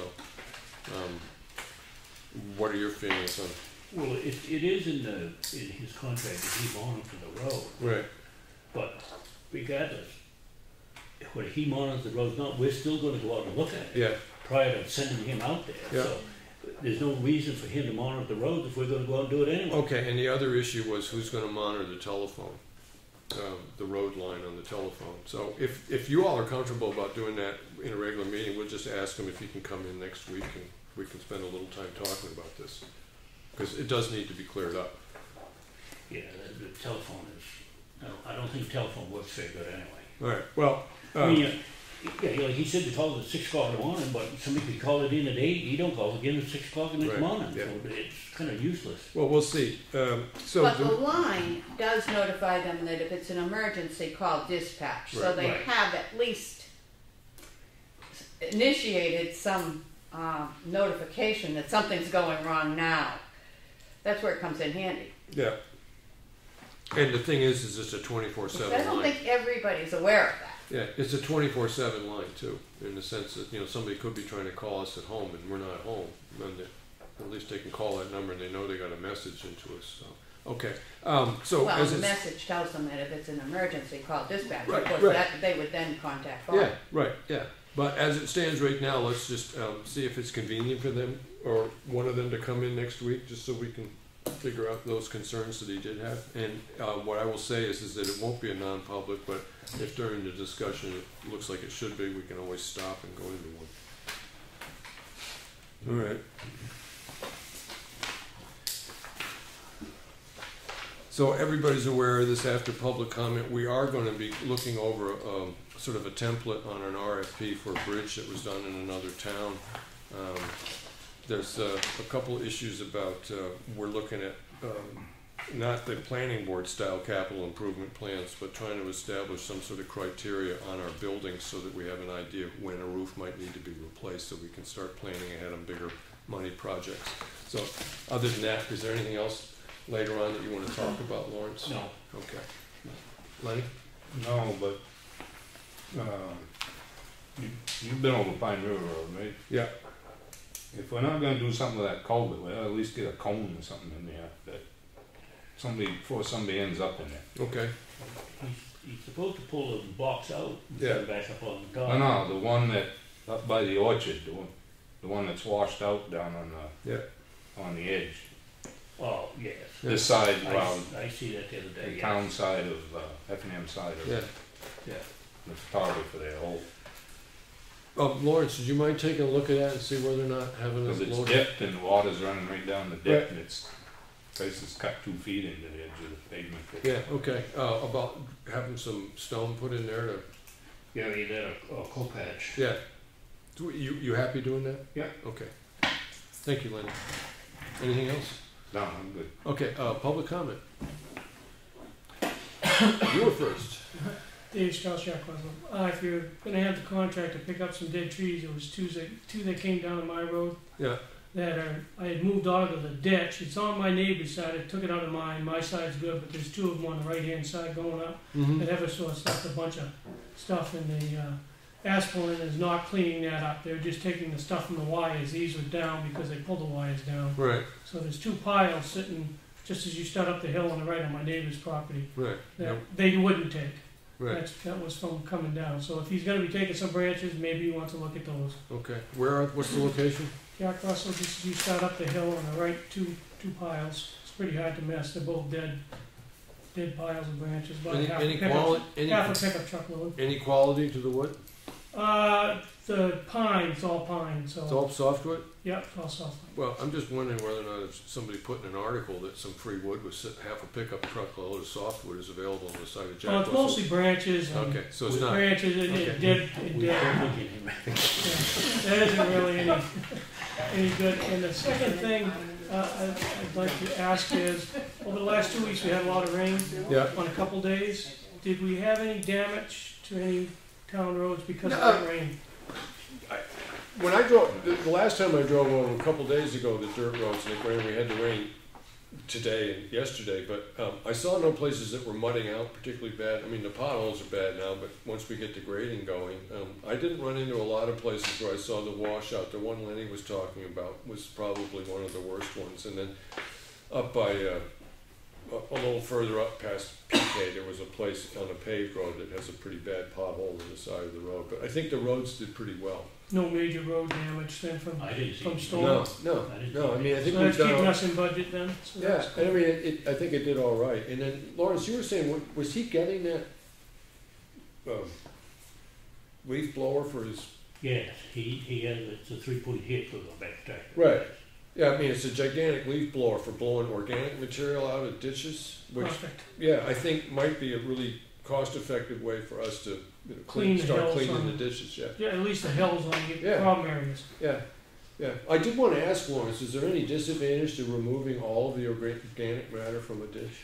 Well, no, it's Okay. just that, by somebody's house alone, they Right. won't be able to do it, but we should be able to get like 90% of it. Yeah. Which will save a lot of money. Well, Because you don't, the other way, you'd have to pull them in the road and then have a loader pick them up and then have a a truck. truck haul 'em off. drive it away, yeah. No, I think this makes a lot of sense. I'm pretty excited about We'll it. see how it works. I don't know how it's gonna work. Yeah, yeah, it'd be interesting to see how much it costs us to get a mile of ditch done. You know, I mean, half a mile road, both sides, a mile of ditch done. Yeah, that'd be interesting. I think it's a good development. All right, anything else? Public comment? Yes. A couple things. Could somebody let me know when the parking lot at the library is gonna be cleaned? Because that's gonna come up tomorrow night at our meeting about the sand. Okay, well, it won't be till at least next week, because we're trying to get a price of what it would cost to have it done by hand. And I'm thinking if he's got that blower, would that work for? Yes, it will certainly blow the sand off. Yeah, That's true. you And don't if you want blew it into all- the grass. Huh? You don't want the sand into the grass. I know. Can't Just win lose in the here. power tool mentality, please. Jeff, I And didn't know that was gonna happen. That's what the When the Paul consent does is. it, that he shovels it out and removes the sand. It's the advantage. Unlike the street sweeper, which threw it up on the lawn. It's the advantage of handwork, and I'm not opposed to it, Claudia, I really was. It's just, before I say yes, I just want an idea what it's going to cost. Yes, So I would say if we say yes next week, I don't want to schedule the guy, but you got to figure that with a couple weeks after that, he should be able to get to the job if he's asking about it now, because apparently he wants to get the labor, because I got to figure his landscaping and he business wants is to a- get, well, and he wants to get started on the landscaping, Right. that hill. Yeah, Right. yeah, okay. So, So I would say within 3 weeks it should be started. It seems reasonable to me. 1 week to make sure that the price is reasonable, and another one for him to get started if it is. okay, All right, I still have more questions. okay. Lawrence, you had very generously said that you would come in and help us finish clearing out the stumps and on that piece of, on the other side of the library parking lot where we're gonna do the walking paths. You're still willing to do that? Oh, yeah. Okay. Well, the reason I'm asking is because I'm going to start putting together the GoFundMe website for this. So I need to have in-kind labor lined up so I can actually say that you are gonna do that, because your name will be up there on the internet, unless you don't want it on the internet. No, don't put my name on it. Okay, Yes, I'm gonna do it, yes. okay, Tell you I do it, I will. okay. Well, you don't have to, I mean, you No. just said you help with that. That's just because everything we can get in kind, it just makes people more willing to donate to it. So I'm just trying to line up everything that people said they would do, so we can write it up and put it together. The other thing too, and I did talk to our zoning officer about it, is we do have an RSA that if you have 2 or more, you can have 2, I guess, unregistered vehicles in your yard, but any more, you're classified as a junk yard, and there are quite a few places that have a lot of vehicles in their yard that don't ever move. I can think of 2 places on my road. So, you guys, I don't know if you've gotten any complaints yet, but No, it might be coming. no, we have not. But there's a lot of places that, I mean, we have an aquifer that we have to protect. I will say that in other towns, and I know about the history that has been, it's a regulation that towns enforce when there's enough public outcry to have it enforced. I'm starting the public outcry. It's a start. Thank you. Anything else? Yeah, yes. Couple of quick things. It was a shock to find Ossipee at their highway department is magnificent. Sweeping the dirt road shoulders, getting the debris off in, and then they're gonna come back, I'm sure, wish Chris had been here, with their big blower and make the stuff go up on the lawns. Right. What is the general public's position in commenting on, thanks to you, work sessions? Anything? I mean, as far as if people stayed during the work session, how much input would the public be able to have? No, I've got a couple of points from the last work session. Oh, I have not heard any feedback from anybody saying I watched your work session on government thing and didn't like what I saw or did. Couple of things that came up. One was a curiosity on my part at 2 hours and 56 minutes and 14 seconds. Thank you. In conversation, Mr. Edwards allowed that he had received 4 pricings from concrete cast culverts. Yeah. And said, therefore, and Mitchie evidently is the preferred at this point, and I don't have a problem there with any of them, but that because we have 4 quotes, we don't have to put this out to bid, which I found was interesting. Does it come in at under $15,000, which is a figure that was mentioned? No, I didn't say we didn't have to put it out there. We do have to put anything that's over 15,000 out to bid. Right, okay. But the fact that we've gotten 4 bids, it's like we've already put it out to bid. We didn't put it out to bid, but we do have 4. I can see how bids on. You meant that to come across, and to me, Barbara will verify things don't come across to me like she says. But I picked that off of there, and that concerned me. So your point being is that if it is over, we still need to put it out to bid, whether or not we have informally received higher. Yes, yeah, okay. And a couple of questions don't need answers. I think I know the answers. Who is writing the bid? And who is checking, or the RFP, and who is checking the RFP for completeness and the legality? I'm going to leave this with you. Mm-hmm. This didn't take much effort once the computer was up and running. It's a website, RFP for municipal road culverts. Okay. And it's examples of all over the Thank country. you. Thank you. But here's a 6x6 and a 7x12. Yeah. The short one is only 17 pages. And the longer one is 44 pages. Yep. But it has all the bit about what the government requires on payment for somebody living in Maine and working in New Hampshire, and the rates, and bonding, and insurance. Right. I leave these with you. Okay, thank you. Done. Yeah, just to make sure we're on the same page, the kind of concerns that Claudia was bringing up about making sure we have contact information with everybody we deal with so that she can do all the 1040s that she has to do and stuff like that. This is, When the aside is the pellet burner, and the documents pertaining to that. Right. And that's nothing like you're talking about here. Yeah. But it was, I did hear the template that has been presented is from a small town in Vermont. Right. Which I don't know if it corresponds with the New Hampshire template or what. Okay, but and I do know, Lawrence, you were saying is that one of the engineers you were speaking with was willing to look at the RFP to give us advice? Yeah, he said he'd help us write it, which was the engineer that drew up the plan for us. Yeah, I just so I really do understand people's concern about what was talked about here is in the sense is that whatever that we do on our own hook in one sense opens up a degree of liability to Effingham that doesn't exist if we just pay extra and contract it out because they assume for a price, they assume that risk. Right. I do think that this project and understanding the work that Lawrence has done for quite a while and then what we've gotten from engineers, this is that this particular board is capable of following through on this, but don't ever be shy about bringing up a concern. And because we don't, I'm not perfect, we're not always going to think of everything, so thank you for that. But it's just protecting the time. Yeah, exactly, yeah. Well, as I said the other night, we could get it written up, we could take it to White Mountain, let them review it, and then they can add to it. Like we did with the salt shed, they reviewed it and added pages to the front of it.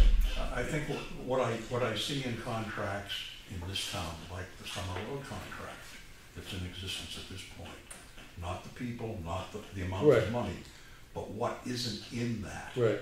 There's no performance level, there's nothing. We haven't had a problem. Right. But we aren't protected. Right. And I know you're coming up with that again this year. Yeah. And that's on your list. Yeah. Thank you. Thank you. Anything else? Well, Randy? Oh, I'm sorry. Go ahead. some of the road contract does have to be bonded. So he is bonded for that. Yes, but it has very, very wide open spaces that the town is not protected with. Right, we have an agreement to pay so much per hour, and that's basically what we have an agreement with. We don't have anything in our agreement that stipulates that it would be unreasonable to assume that doing 1 mile of ditching should take 14 hours. I'm not saying that's ever happened, but we have no protection in the sense of somebody... Or even the clause best management practices. Right, yes, yeah. That's what I'm referring Yeah, thank you. Thank you. All right, anything else, Lawrence? No. Okay, Randy? Yeah, under emergency management, all the emergency generators are gonna be serviced tomorrow. Okay, And under the fire department, we got Ludo Engine 1 yeah, came in on Sunday. yeah, We will be training on Saturday beautiful. and hopefully be in service Yeah. Saturday night. Yeah.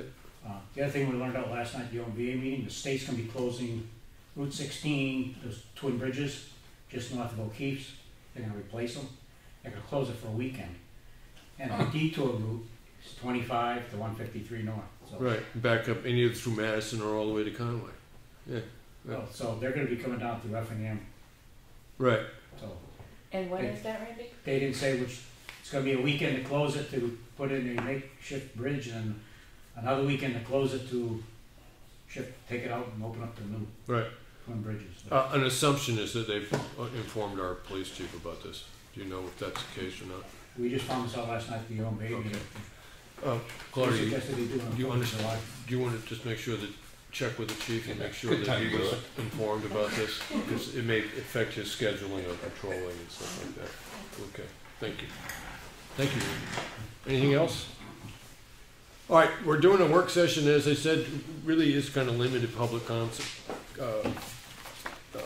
comment in a work session because we got stuff that we have to do, but I will stipulate that we will not make a motion, we will not spend $1, and we will not have a vote.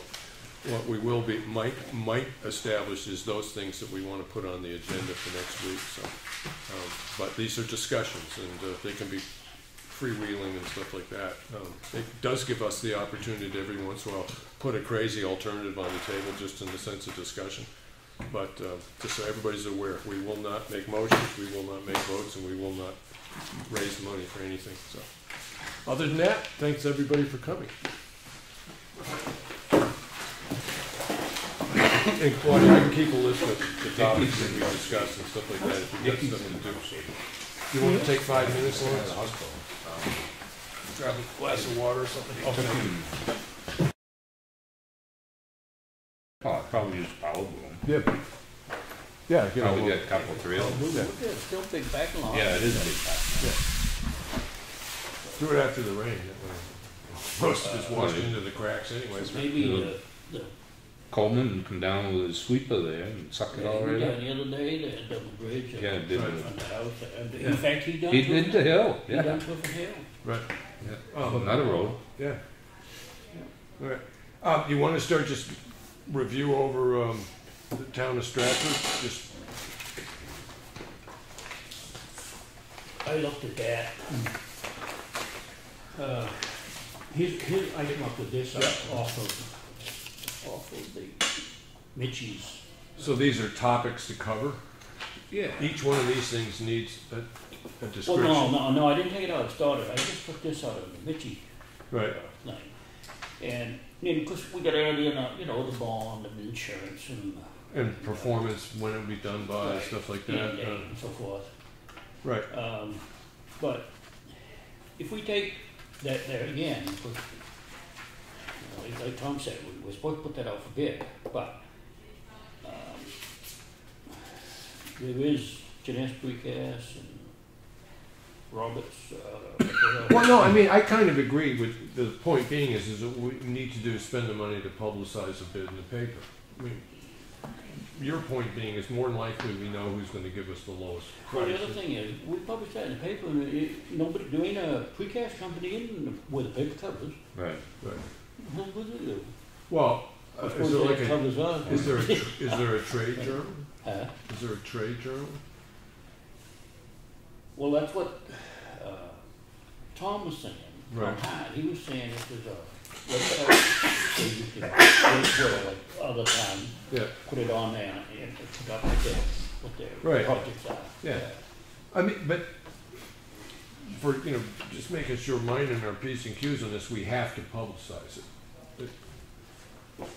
Yeah, I mean, we just do, you know, and if the rule is that you publicize in a local paper and post it here and post it on the town webpage, and we've done our due diligence. I mean, overall, Lawrence, you did due diligence in the long run by contacting every firm within deliverable distance of us, and we know which company more likely is going to win because they gave us the lowest estimate at that point, but we have to do it the official method, which is publicize it. Well, if that's the case, then we ought to get it out there and publicize it. Yeah. Although, maybe I don't know, maybe we should wait when we get that DES approval. Because if they change something. Right. Right. That Oh, may no. change, that may Although change. I don't know if they would change something on the size of the culvert. Right. Well, Well, you never know. I know. no, That's the I mean, thing. we agreed with that last week, is that we're kind of hanging fire. But the only reason, I mean, all I wanted the reason was to go through this, is there any aspect of this that we need to make sure that we have in there? But I mean, you brought most of them up. Yes, I mean, because what they have here is, you know, under contractors that furnish what they shall do, right?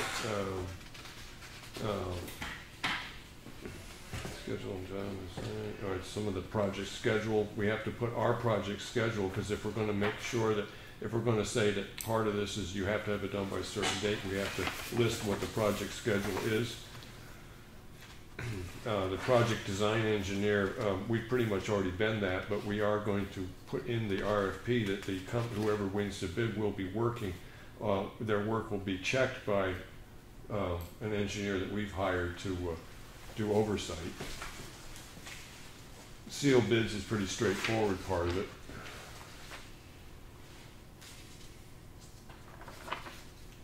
see, there's somebody that they've already done that. Right. And then, like on this one here, where unfortunately isn't page numbers, but under it has the bridge, it has your structural plans. Well, in the sense of our bridge is whatever it is that we end up buying, that's going to be the bridge. And so we provide that product. And the hydraulic study, see that Yeah. that's been done. Erosion, that's been done, and stream bank stabilization, that's all part of the plan. Right of way, the only real question we had in there was the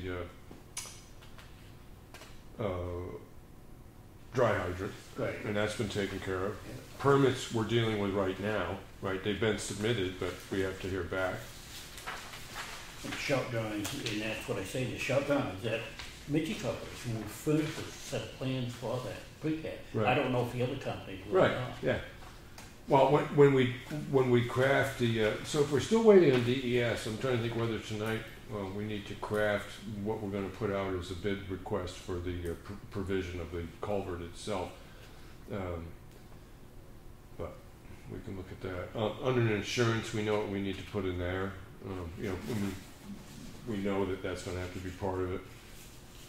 Project funding is irrelevant because that's just us. Bid security. Yeah, you see there, they've only got 5% of the contract bid now. Well, we require to have the full amount of it, which 5% isn't very much. I don't understand what you're saying. Each bid shall In be. bid security, it says 5% of the contracted bid amount.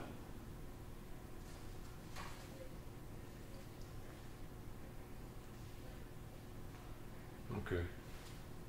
You know, 5% isn't very much when you talk about bond. Mm-hmm. All right, so we want to look at when we include this section. So you're saying that section needs to be included in what we put? 100%, yes. Yeah, okay. All right, so that when we start crafting ours, that's one of the things we need to pay attention to, is bid security, okay. Rejection of bids, pretty standard, some of the right to reject bids, consideration of bids, bid selection, lowest possible and reasonable. Okay.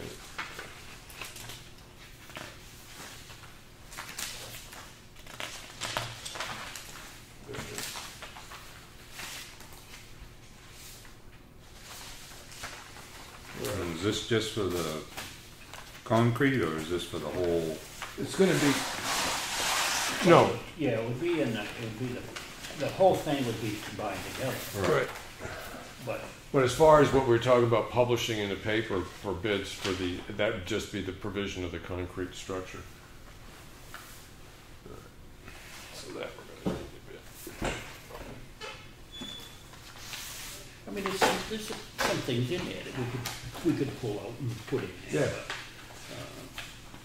Well, you see, each one of these little headings is what I don't want to miss is one of the headings. You know? Yeah, and that's all I'm looking at this as, is that this is a list of those things that really need to be in it. And then there was another one here, this one here. Right. Could I have just one moment?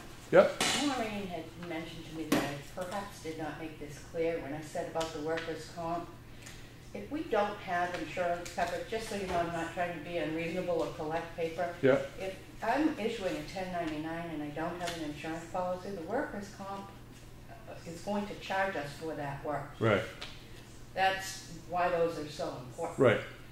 So particularly when we're getting into tens of thousands of dollars.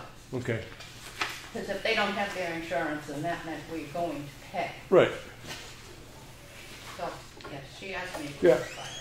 And Lawrence, you do understand that's one of these, like everybody that we talk with, we got to make sure that it isn't a question of them they can talk to you, makes sense, but they have to get in touch with Claudia. Right, well, that's what I did with Lake Region. I said, don't send it to me, send it to the town. Yeah. So he sent it to the town. That's Right. why it was in the folder. Yeah. I mean, he did send me a copy of it, Yeah. but he sent the bid to the town. So, in one way, we can write a lot of this RFP out. There's a couple specifications that we have to make sure the plan comes through, right? But we could next week get together and spend an hour writing up our RFP, or at least a draft for it to run by the guy that you said would be willing to look at it. Well, that's, like I said, with the salt shed, we took it over to White Mountain Right. Engineering. They reviewed it and made a couple of changes in it. Right. And So are you willing to spend an hour or so next week at the end of the meeting? Because we had a couple other things to go over. And the thing is should we wait till we get the DES approval before we get too far into this? Well, I think we can get it written. We can get 80% of it. Yeah, written I mean, down. we're not going to issue anything. Right. Yeah. I mean, the sooner we start, because Yeah. I mean, if somebody says, "Well, have you started?" I'd like to be able to go, "Yeah, last week we got about 70% of it written, but we're waiting on some stuff from DES." So, see, here, there's another one there that Tim gave us, which pretty much same thing. Because I mean, we can't. We're kind of waiting to. We can't do anything until we get DES right because approval. Like Bacon said, he said he don't think anything's going to change, but he says they may kick it back for some.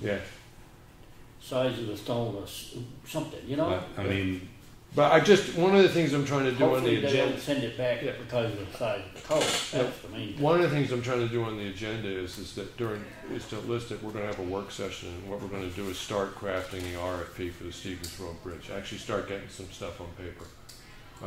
And I can bring the computer, and we can mess around. Because I mean, a lot of it can pretty much. You can clone a lot of the stuff right out of this. Yeah, it's all boilerplate stuff. Yeah. Okay. All right, so we follow up on this next week, and then I've got one other thing is I show you what I've got here is this is the calendar that I've been working on. It'll be a selectmen's calendar. I think my battery went dead. Maybe I don't know. Anyways, let's get out of here. How do we get out of this? Yeah, there we go. Anything that we put in there, I've got a health officers conference coming up, and what there will be is the date, and then there's a project that I had listed in here, parking lot review. Right, is when you start this project, is as we pick it up, we sit back there and say, okay, we want to set a date by August 15th. This is going to be done. Right, and I'm trying to set this up so that it gives me a reminder 2 weeks before. You said that, you said 8 weeks ago that in 2 weeks from now you're going to have this thing finished. So it gives us these reminders.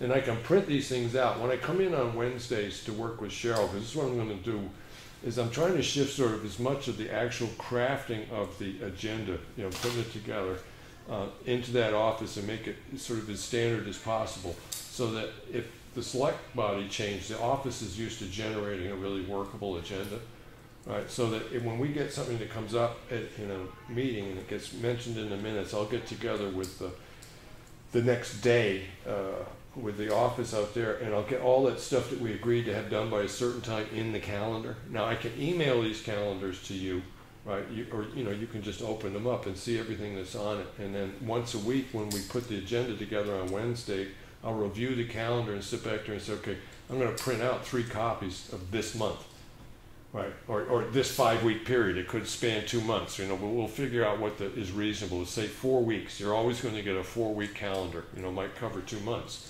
But it'll be a 4-week calendar, so it gives you an idea that you agreed to have this done by the 12th of June. And it's now, the end of May, so you look at it and go, I remember I said I'd do that, I got to go out and get to work, start doing the work. So I think this will work out pretty well, and that way hopefully stuff won't get because stuff does get forgotten now and then. Some of the stuff is fairly small. So the biggest problem I have, I would have had this done today, but for some reason, the stuff I set up for the selectmen's calendar integrated all my other calendars, and I don't know what mistake I made, so I can't give you a copy of it now, because for some reason it's got my personal calendar there too. But it is coming along. And I think it'll work out pretty well. One of the things that we've discussed is this ability when we've got a regulation that says $15,000, we have to put it out to bid, and occasionally, if we can get a company to agree that they're going to do something for $14,500, we can just agree to work with those people because it's underneath the cap that the town has set. Right. The problem with that is that occasionally, if it's a one-time cost, like yes, we have to put it out to see if we can get the lowest price, but we can just decide to buy that culvert from a particular company. It's a one-time deal, right? But when you're talking about dealing with an engineering firm and you get ancillary expenses and added on, right? So, the original contract was $15,000, but then when you get done with it, it might run over. So if you're sitting back there talking with a company, and this is just, I'm just going to put a number on the table from the sense of discussion, that if a company says, yeah, I can do that for 12 grand, all right, that allows $3,000 of a little bit of overage to still keep it under 15, but having a company come in and say 14.5, the next thing you know, you spent 23 because other expenses came up. So if we're going to decide not to go because of the regulation is 15,000, we need to be a little careful. Don't go 14.5 when you agree to that. Right. If somebody's going to say, yeah, I can do it for 14.5, well, if that's the best price you can give me, then I need to put it out to bid. Because that's just a little too close.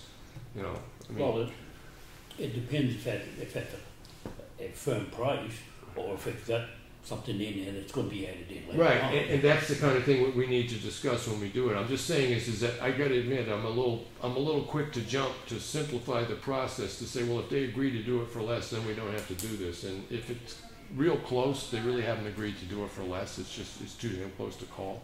So when we're making a decision to do that, we really need to look at it a little more closely to say, are there any things that might inflate this so that it'll end up being 17,000? We really should have put it out to bid. Yeah, but if we get them to sign a contract, they're holding to that price. What, that the most money that they will charge us in 1 year is this price? Yes. Right. Okay. Yeah. But as I said, we haven't done it before, Lawrence, and so and I agree with what we did. It's just that I think we might have got caught a little bit where we ran maybe a little higher than we wanted to do on like Stony Ridge, where we were looking at that cost that came in today. Overall they've charged us around $23,000. It's spread over 2 years. So in the sense that we probably should have put that one out to bid, but it's a learning process on that, so that if we're going to just accept somebody that's, say, over 12,000, right, you really need to pay attention to how that agreement's being reached with these people, with the company that we're dealing with. Not just in the sense of COI, cover our butts on this one. It's just pay a little more attention when somebody comes up and says, oh yeah, I can get it for less than 15, and they come in $500 less. It's pretty much 15 at that point. If it puts us in this one position of bargaining, or if you can do it for less than that, but it needs to be significantly less than that. It can't be $500 less. It needs to be significantly less. Or, as your point being, is write a contract that says they're just not going to charge us more than 15. Right. Yeah. I'm sorry, if it went to 17, you have to absorb the 2,000, not me. Yeah. Okay. Yeah, if they say a contract, I mean, that's all they can get. Right. Just the same as we signed a contract, Right. you know. Are they gonna get any more than that? And they do it cheaper, we still gotta pay well. Yeah, and I did talk with Deanna. She wants to come in and talk with us because we're coming up to tax lien time. I don't know if either of you two were planning on doing anything the 4th Tuesday, that we weren't going to have a meeting. But if you're not, there would be a good idea to maybe if we could come in at 9 o'clock. I mean, we have to post the meeting and everything, but come in at 9 o'clock and let her speak with us. And that sort of, it deals with a lot of people's names get mentioned, and granted it's public record, but I'm kind of comfortable doing that in a non-public session. But of course I inform everybody, but there are a lot of names that get mentioned. People can come and look up who's behind on their taxes and stuff like that. But if you all can do it on Tuesday the 26th. Yeah, the 26th. I can let her know, because there's a lot to know about this, Lenny, and she wants to be able to come in and explain the process to you, and then when we get the list, we have to look through it. And the way it's worked in the past is Deanna's the tax collector. There's certain people that are in arrears, but they have been regularly paying, and have been paying enough so that they're actually getting ahead of the ball game. They owe 3 years for you. They're in their 3rd year of back taxes, some of them more, but when you start talking about taking a house, they're 3 years they've been in arrears. But if they have a history of paying, then there's the option for the town not to go full bore and take the house. The selectmen traditionally have depended a fair amount on the tax collector's evaluation of the people's situation. And there's some people that, if you just paid $100, you're never going to get out from underneath it. But if you paid $115, you would, right? And they're paying that extra $15 so that in the end of 8 years they're out from underneath this. But there's some people that in the past that have paid, and they pay sometimes and sometimes they don't. And the next thing you know, they're never going to get ahead. And at that point, you have to get hard. It's a harsh world. Worst part of this job, is this thing. But she wants to come in and explain that. So if you want to schedule next Tuesday the 26th at 9 o'clock. Not next week. Following. Yeah, following 26th. It's the one we'd normally not have a meeting. 1, 2, 3, 4, yeah, 26 don't work good for me, but. Well, the whole day's out? Because we can do it another time. Yeah, I'd rather do it another time. Okay, well, the other option she had was to come in maybe an hour and a half early next Tuesday. Well, that will work. Okay, so instead of coming at 5, we'll post the meeting, but it'll be, well, why don't I say, I'd rather announce this as a non-public, so why don't we do the week after that? Oh, that is the 26th. Yeah, okay, all right.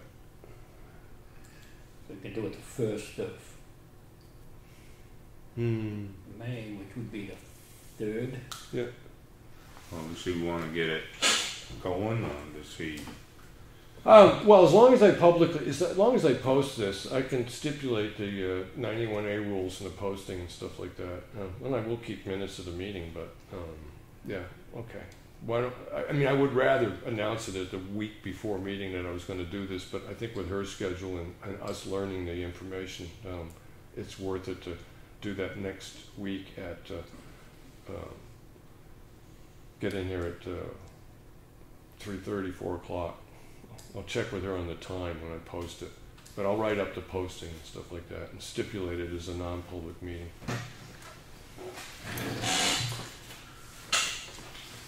So you just want to do it for 3? Why not? Why don't I say 3? And if is there a problem with her with that, I'll let you all know. But yeah, 3 o'clock. Yeah. I mean, we can be here for 3, and if she gets something going and doesn't get here at 3:30, then...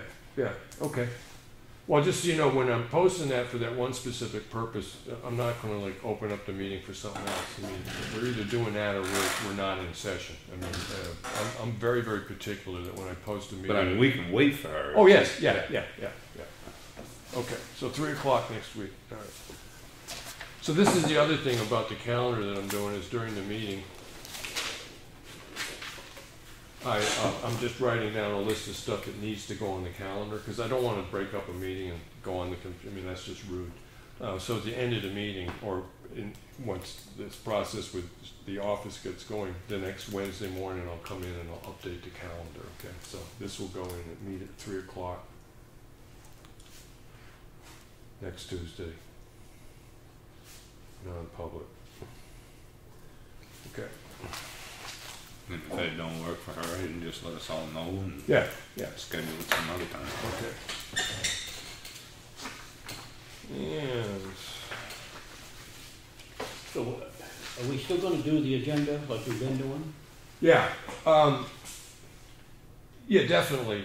There's a little bit of the structure that I want to change. I like that thing that Claudia was doing. Those things that she really needs an answer for is a list. It's nice to have it because you pick up in an action folder and you know you get one or two and you forget one of them. Like you got a system that's going to work very well.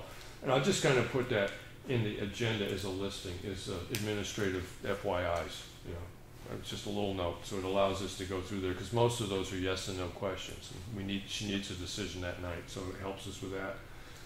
The way it's working with comments and reports and old business and stuff like that. I spoke to Lenny about this, but you know anything new that comes up. I mean, I'm a little more open about bring up a new topic at a meeting. It doesn't mean it's going to get discussed, right? Because it could be an important topic. I said, okay, that'll be on the agenda next week. But you know, give us a little information. I'm perfectly willing to chat about it, but there may be something that we're uncomfortable making a decision without having a week to think about it. But that's what new business is about. Anything that hasn't come up before, you know, that you think should, and we need to talk about. And it can be a procedural question, you know, like what do you do with this and what do you do with that? But I'm very willing to open up new discussions, but I do kind of like the meetings to move along. But the rest of this is pretty much the same thing.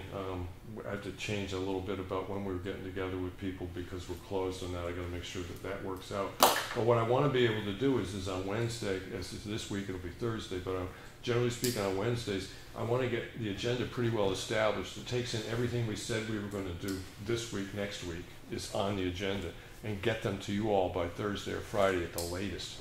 All right? And if you see anything else you want to add, just kind of send it to Claudia and say, put this in the action folder. You know, because that's what I've been doing is I get, you know, a little email response. And I don't know if you had a chance to look over that email rules and regulations that I put forward, but we can discuss that next week. When I get an email from somebody, I just CC it to Claudia and say, stick it in the action folder. Right? And that's the way it's been working. You know, the stuff gets in, the thing about the grant lady and stuff like that. That's email communications that I instigated by direction of the board, and that's the response pattern, but I don't keep them myself. I mean, I keep a copy at home, but the first thing I do is CC that to Claudia. And I'm trying to make it official business.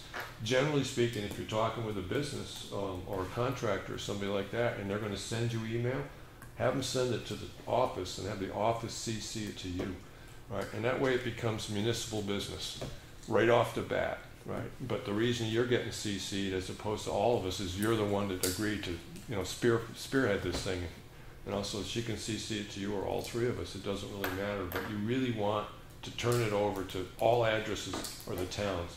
Well, yeah, when she sent it, she should send it to all three of us, not Yeah, just one of us. yeah. Well, and again, that's the kind of thing with it we can work out. But it's a process that's really important because, what like Claudia was saying is that when you're researching culverts, I mean, you make phone calls and look stuff up on the internet. You're doing your job, and you get a lot of information. But if they're sending it to you to evaluate before you bring it to us, something that you may have thought was a bad idea gets left in your house, and the rest of it gets put on the table. And then we come out to a bid, and I have this company come up, and who knows? The company come bang on the door saying, "Well, you never mentioned me. I sent stuff to your selectmen." Right? You know, it's important that it just everything goes through the office as fast as possible. It's perfectly okay for you to make the calls. Originally, you know, we brought up at a meeting, and we had a vote, and I said I'd do this, so I'm going to make these calls. But I'm going to reference them immediately to the town, and it's just, you need to do that. You know, Claudia's point being is that if we mess up on some of this stuff and we end up working with a contractor and we forget to say, you know, who knows how it could get lost in the shuffle, but it can come back and really bite us hard. And I don't want to have that happen. So next week, I got down in the next week is that we'll actually just we'll get our first draft of the RFP. I mean, we'll actually have something on paper that we can start working with, and it may be okay to send it to your guy, have him look and say, what did we forget? You know, this isn't a finished document because we're still waiting for this other stuff, but by the time the DES stuff comes in, we can have 80% of it written, I would think, if not more. Yeah, I think so. Yeah. Okay, RFP draft, complete draft by the end of next meeting.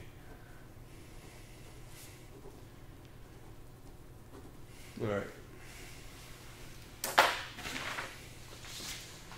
And I am going with Tom to this thing at Lakes Region. There's grant money that's available for doing infrastructure evaluations, and when buildings need to be replaced and stuff like that. And there's grant money available for that.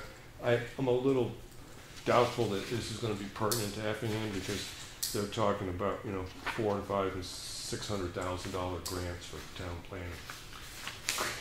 Town planning? Well, that's what it is, infrastructure planning, but there's a very good chance that these things, that's what they mentioned in here, there might be plenty of grants that go out to towns our size, but what they would say is that they'll provide a grant to have somebody come in and do an engineering study on every building, sit back there and say when a reasonable time to expect the roof to have to be, all the stuff that we want to look at, but to have somebody come up there and then publish a plan.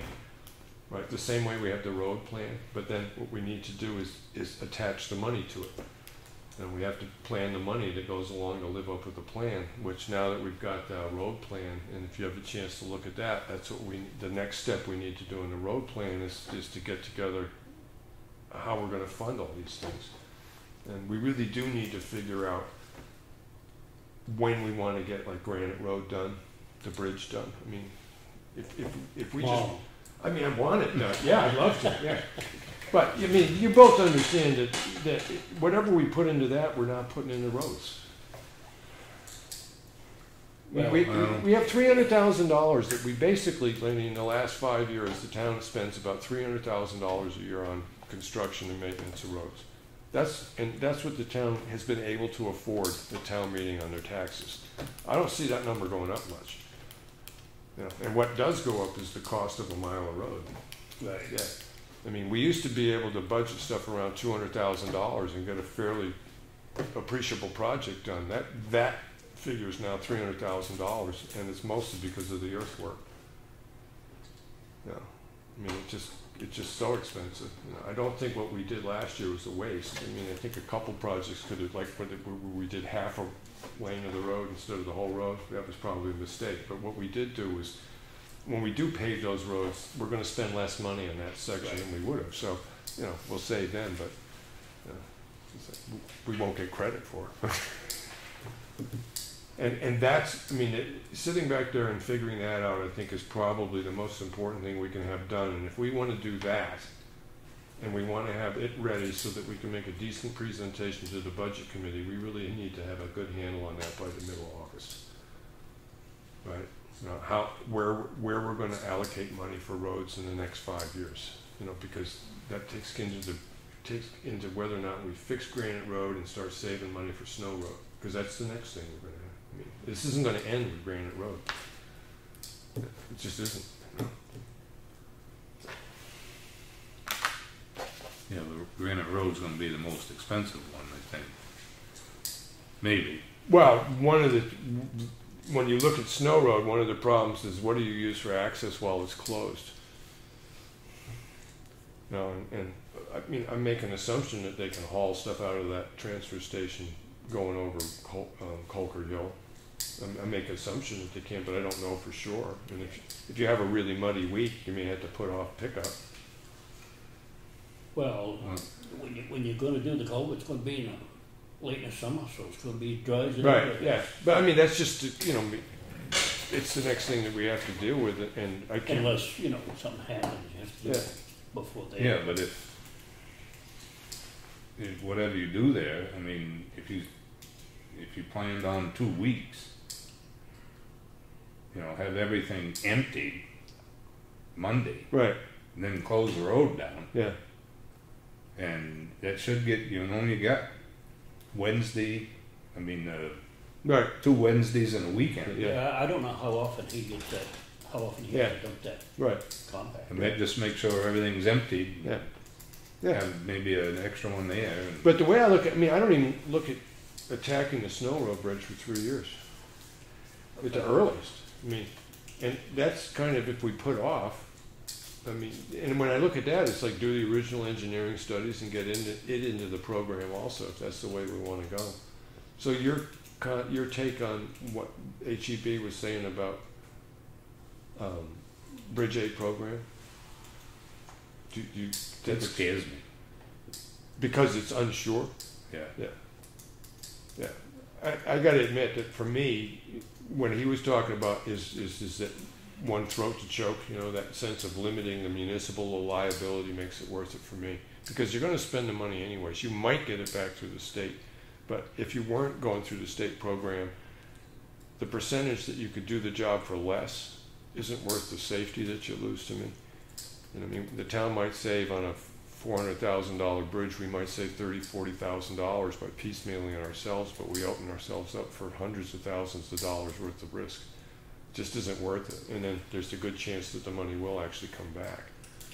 Yeah. And I was kidding when I said that 8 years from now, if we're not here, they'll give us credit for that money. Yeah. I was kidding, Lawrence. I wish I wasn't. Well, the thing is with the Granite Road Bridge, if we put in new abutments, it just made them stringers longer. We've got a new bridge. Right. And we're only, I don't know where we are, but Right. I'm guessing it, say 200,000. Yeah, I mean, I think there's ways that was your point before, is that there's a possibility that even for we could do it for less than it would cost us, for less than the 20%. You know, when he was talking about $1 million bridge, when he's starting to get reasonable and say 400, then it gets a little closer. I noticed he dropped his figure. Yeah, but significantly. But as you get lower, then that difference becomes less and less, right? You know, I mean, you know, Right. Yeah. But and one of the things I looked at the Granite Road Bridge, is there any reason it has to be? I mean, I don't know if we made it so it was strictly one car width wide. I mean, wide enough to get a fire truck over. Would we save a lot of money by making a smaller? It strikes me it's the length, not the width, that costs us money. Well, I think it's 18 and a half between the rails now. Which is pretty damn narrow.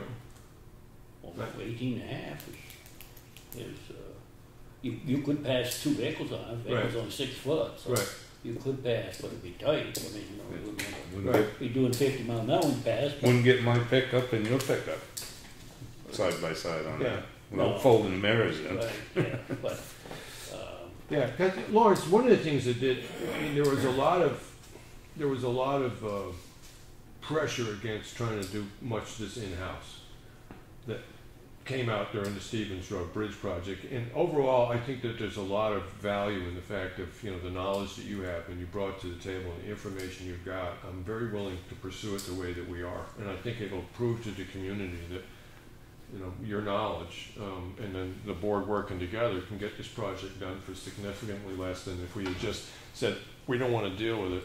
Let these professionals handle all of it. It would have cost us. I think it'll end up costing us 10 or 20% more to have done it that way than the way we're going to do it. And Granite's the same way, like Lawrence says. I mean, well, if we can do new abutments and a new top, yeah, and we could just pay for that ourselves, right.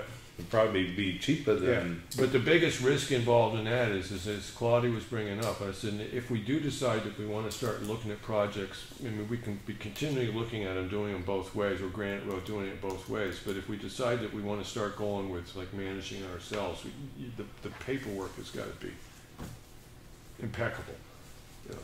You know, the chain of who you talk with and when and everything else, and the agreements that you have. Oh, I agree. Having an engineer oversee the whole project. Right. So yeah, you, Lawrence, or I don't have to go down there and hold hands over something. Well, and the way I look at that is it's not so much the knowledge base; it's the base that you had an agreement with this guy that this bridge would be put in according to specs, and then 3 years down the road, somebody has this thing and they say, "Oh, I want a core sample," and you find it wasn't done to specs. right? Then it becomes the engineer's problem. Right. Right, and so I look at the purpose of the engineers, it insulates you from liability. Yeah. It's risk, you know, it's not so much. I don't have a problem with Yeah, that. yeah, yeah. But I mean, as far as going for the state aid, that scares me Right. still. And then, you know, even if you do take the 80% for Yeah. to the study, engineer, design and Yeah, get it shovel right, then you're committed. You can't back out. right. Yep. Well, and we don't have to make that decision, but I think it was a good discussion. I mean, it gave us a handle, and if we have run into any questions ourselves, we can always ask another question. I mean, specifically, we can write them an email and say, we had a discussion, we were unsure about this, but just so you know, I'm not opposed to trying to do as much of this on our own hook as possible, but I am worried about it. Yeah, there are things that really worry about. I do worry about, but I think overall, I think in the long run, if I was just to sit back there and have my absolute druthers on this, I'd go strictly through like Bridge 8 and the whole engineer stuff and things like that, because if we are fortunate at this point to have a board that works together and one person with enough comprehension to be able to be sensible about going out and getting the right bids and stuff like that, it's lucky for the town that we have that in the board. I'm perfectly willing to take advantage of it, but as far as the system goes, I don't want to depend on the selectmen. You know, it can be a bad idea some years and a good idea others. You know, so. But I'm willing to do it on this. You know, Stevens Road, of course, we've already sort of committed to that. I'm willing to continue to look at it that way in the Granite Road Bridge for now, because I do think it could cost it saves the town significant money. Well, it ain't not gonna hurt to have an engineer come out and look at that. Yeah. You know, it ain't like we're doing it ourselves. The Yeah. engineer's gonna come and look, he's gonna tell us Yeah. what we need to do. Yeah, so if you want to, and I think that's worth getting the information. There's no reason to wait starting to do the groundwork on Granite Road until we're done with Stevens. So if you want to find out what that guy would charge us to, you know, come out and do the thing, stuff like that, get a To price in information front of us. installed.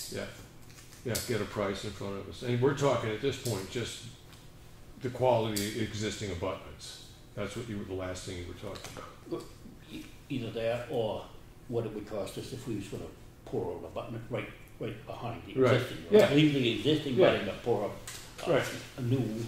Yeah, because once, Yeah, once, but the engineer's gonna check the existing abutment. Yes. oh, if we But- can- And then Yeah. tell us if they're good or not. Right. yeah, And he can tell us if it's feasible to put a new abutment behind the old abutment. That's right, just Yeah. leave it there.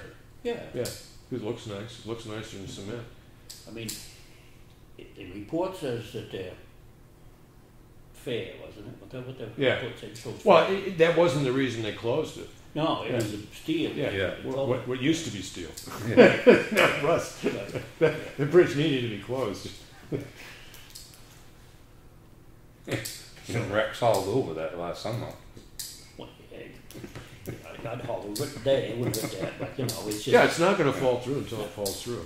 Well, it's- you know, it's not like they're all like that. Yeah. There's only Yeah. two that's like that, you know, so. Yeah. We've got 8 of them in there.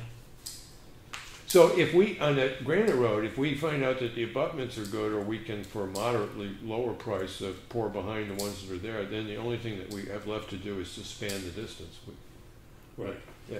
And, And there's a lot of options that come up when that happens, I'm assuming. I got a price to do 32, 34, 36, I forgot, 36 feet, I think. And We wouldn't be making them that much longer anyway. Right. But and you wouldn't be utilizing the center pier. Would, No, we didn't take that. I don't know about taking it out, but Right. just be above it, so Yeah. you're not sitting on the Yeah. center pier. yeah, that's what Christopher Wren did in this building in England. He was an architect and he designed this cantilever, one of the first guys to use that, and he had this building that went out over the street. He went to the Royal English Engineers and they said, oh, that's impossible, that will never stand up, you need to put a pillar here. He said, no, I don't. And they said, yes, you do. No, I don't. Well, we're the boss. Yes, you do. He said, okay, I'll put a pillar there. Well, when you go look at those pillars, there's a 1/16 of an inch between the top of the pillar and the bottom of the building. And it's still there. You know, they did this 200 years ago, and it's still there. You know, like 1/16 of an inch. They don't contact. It was just like, I like that. You know? Anything else? No, I'll write up some of these things out of that. Okay. And my update on that, as I said, my update on the agenda and stuff won't come until Thursday. Because our insurance thing works better than the one that's in here. I mean the requirements. Yeah. Yeah. I think that always does. Yeah. You can look at it now. You got a copy of the road bill there? The road contract? Yeah. What? Summer road contract? No. Yeah. You don't, I'll get you one. And what I'll try to do is, Because it's in there, you know, the liability part of it. I'll try and take this one that we just And I looked think at. that liability part is better than the one that's in here. Yeah. I'll just take the one that we were just looking at tonight, and I'll just take the headings, and I'll put them on the computer, and then we can go through the headings and decide which ones that we want to do, and I can make notes and say, pull this from ours, pull this from here, and then I can go back later on and cobble that together. So what I'll end up having is like a really thorough outline on the computer by the end of our work session next week, right? And then I can go back during the week and I can do some serious filling that in, and then come back the next meeting and we can go over it and see what we got and make any changes. And then if we're satisfied enough with it, we can send it to the guy that you said be willing to review what we were considering. You know, understanding that that 10 or 15% of it isn't in there yet because we want to get the stuff back. But most of this is boilerplate stuff. So, all right. So I'll do that. I'll get on the computer. I'll get the headings all just listed there, and then we can type stuff in. All right. Good. Cool. Anything else? You have any questions at all, No, Lenny? Or no. That's good. Okay. Well, thank you all. And you're all set to go with Tom. I'll be Friday. Like I said, I'm going to go up to this FEMA thing. And the other thing I was thinking about is that I do know that Bill Pikett, when he was selecting, they did a significant FEMA grant money coming in, and I'm really thinking about, after I get done with this lecture, I'll probably have some material, but I'm thinking about having him come in and just talk with us about when you have an issue that you can apply for a FEMA grant, problems and successes that he ran into as selectman. I think it's a pretty valuable piece of information.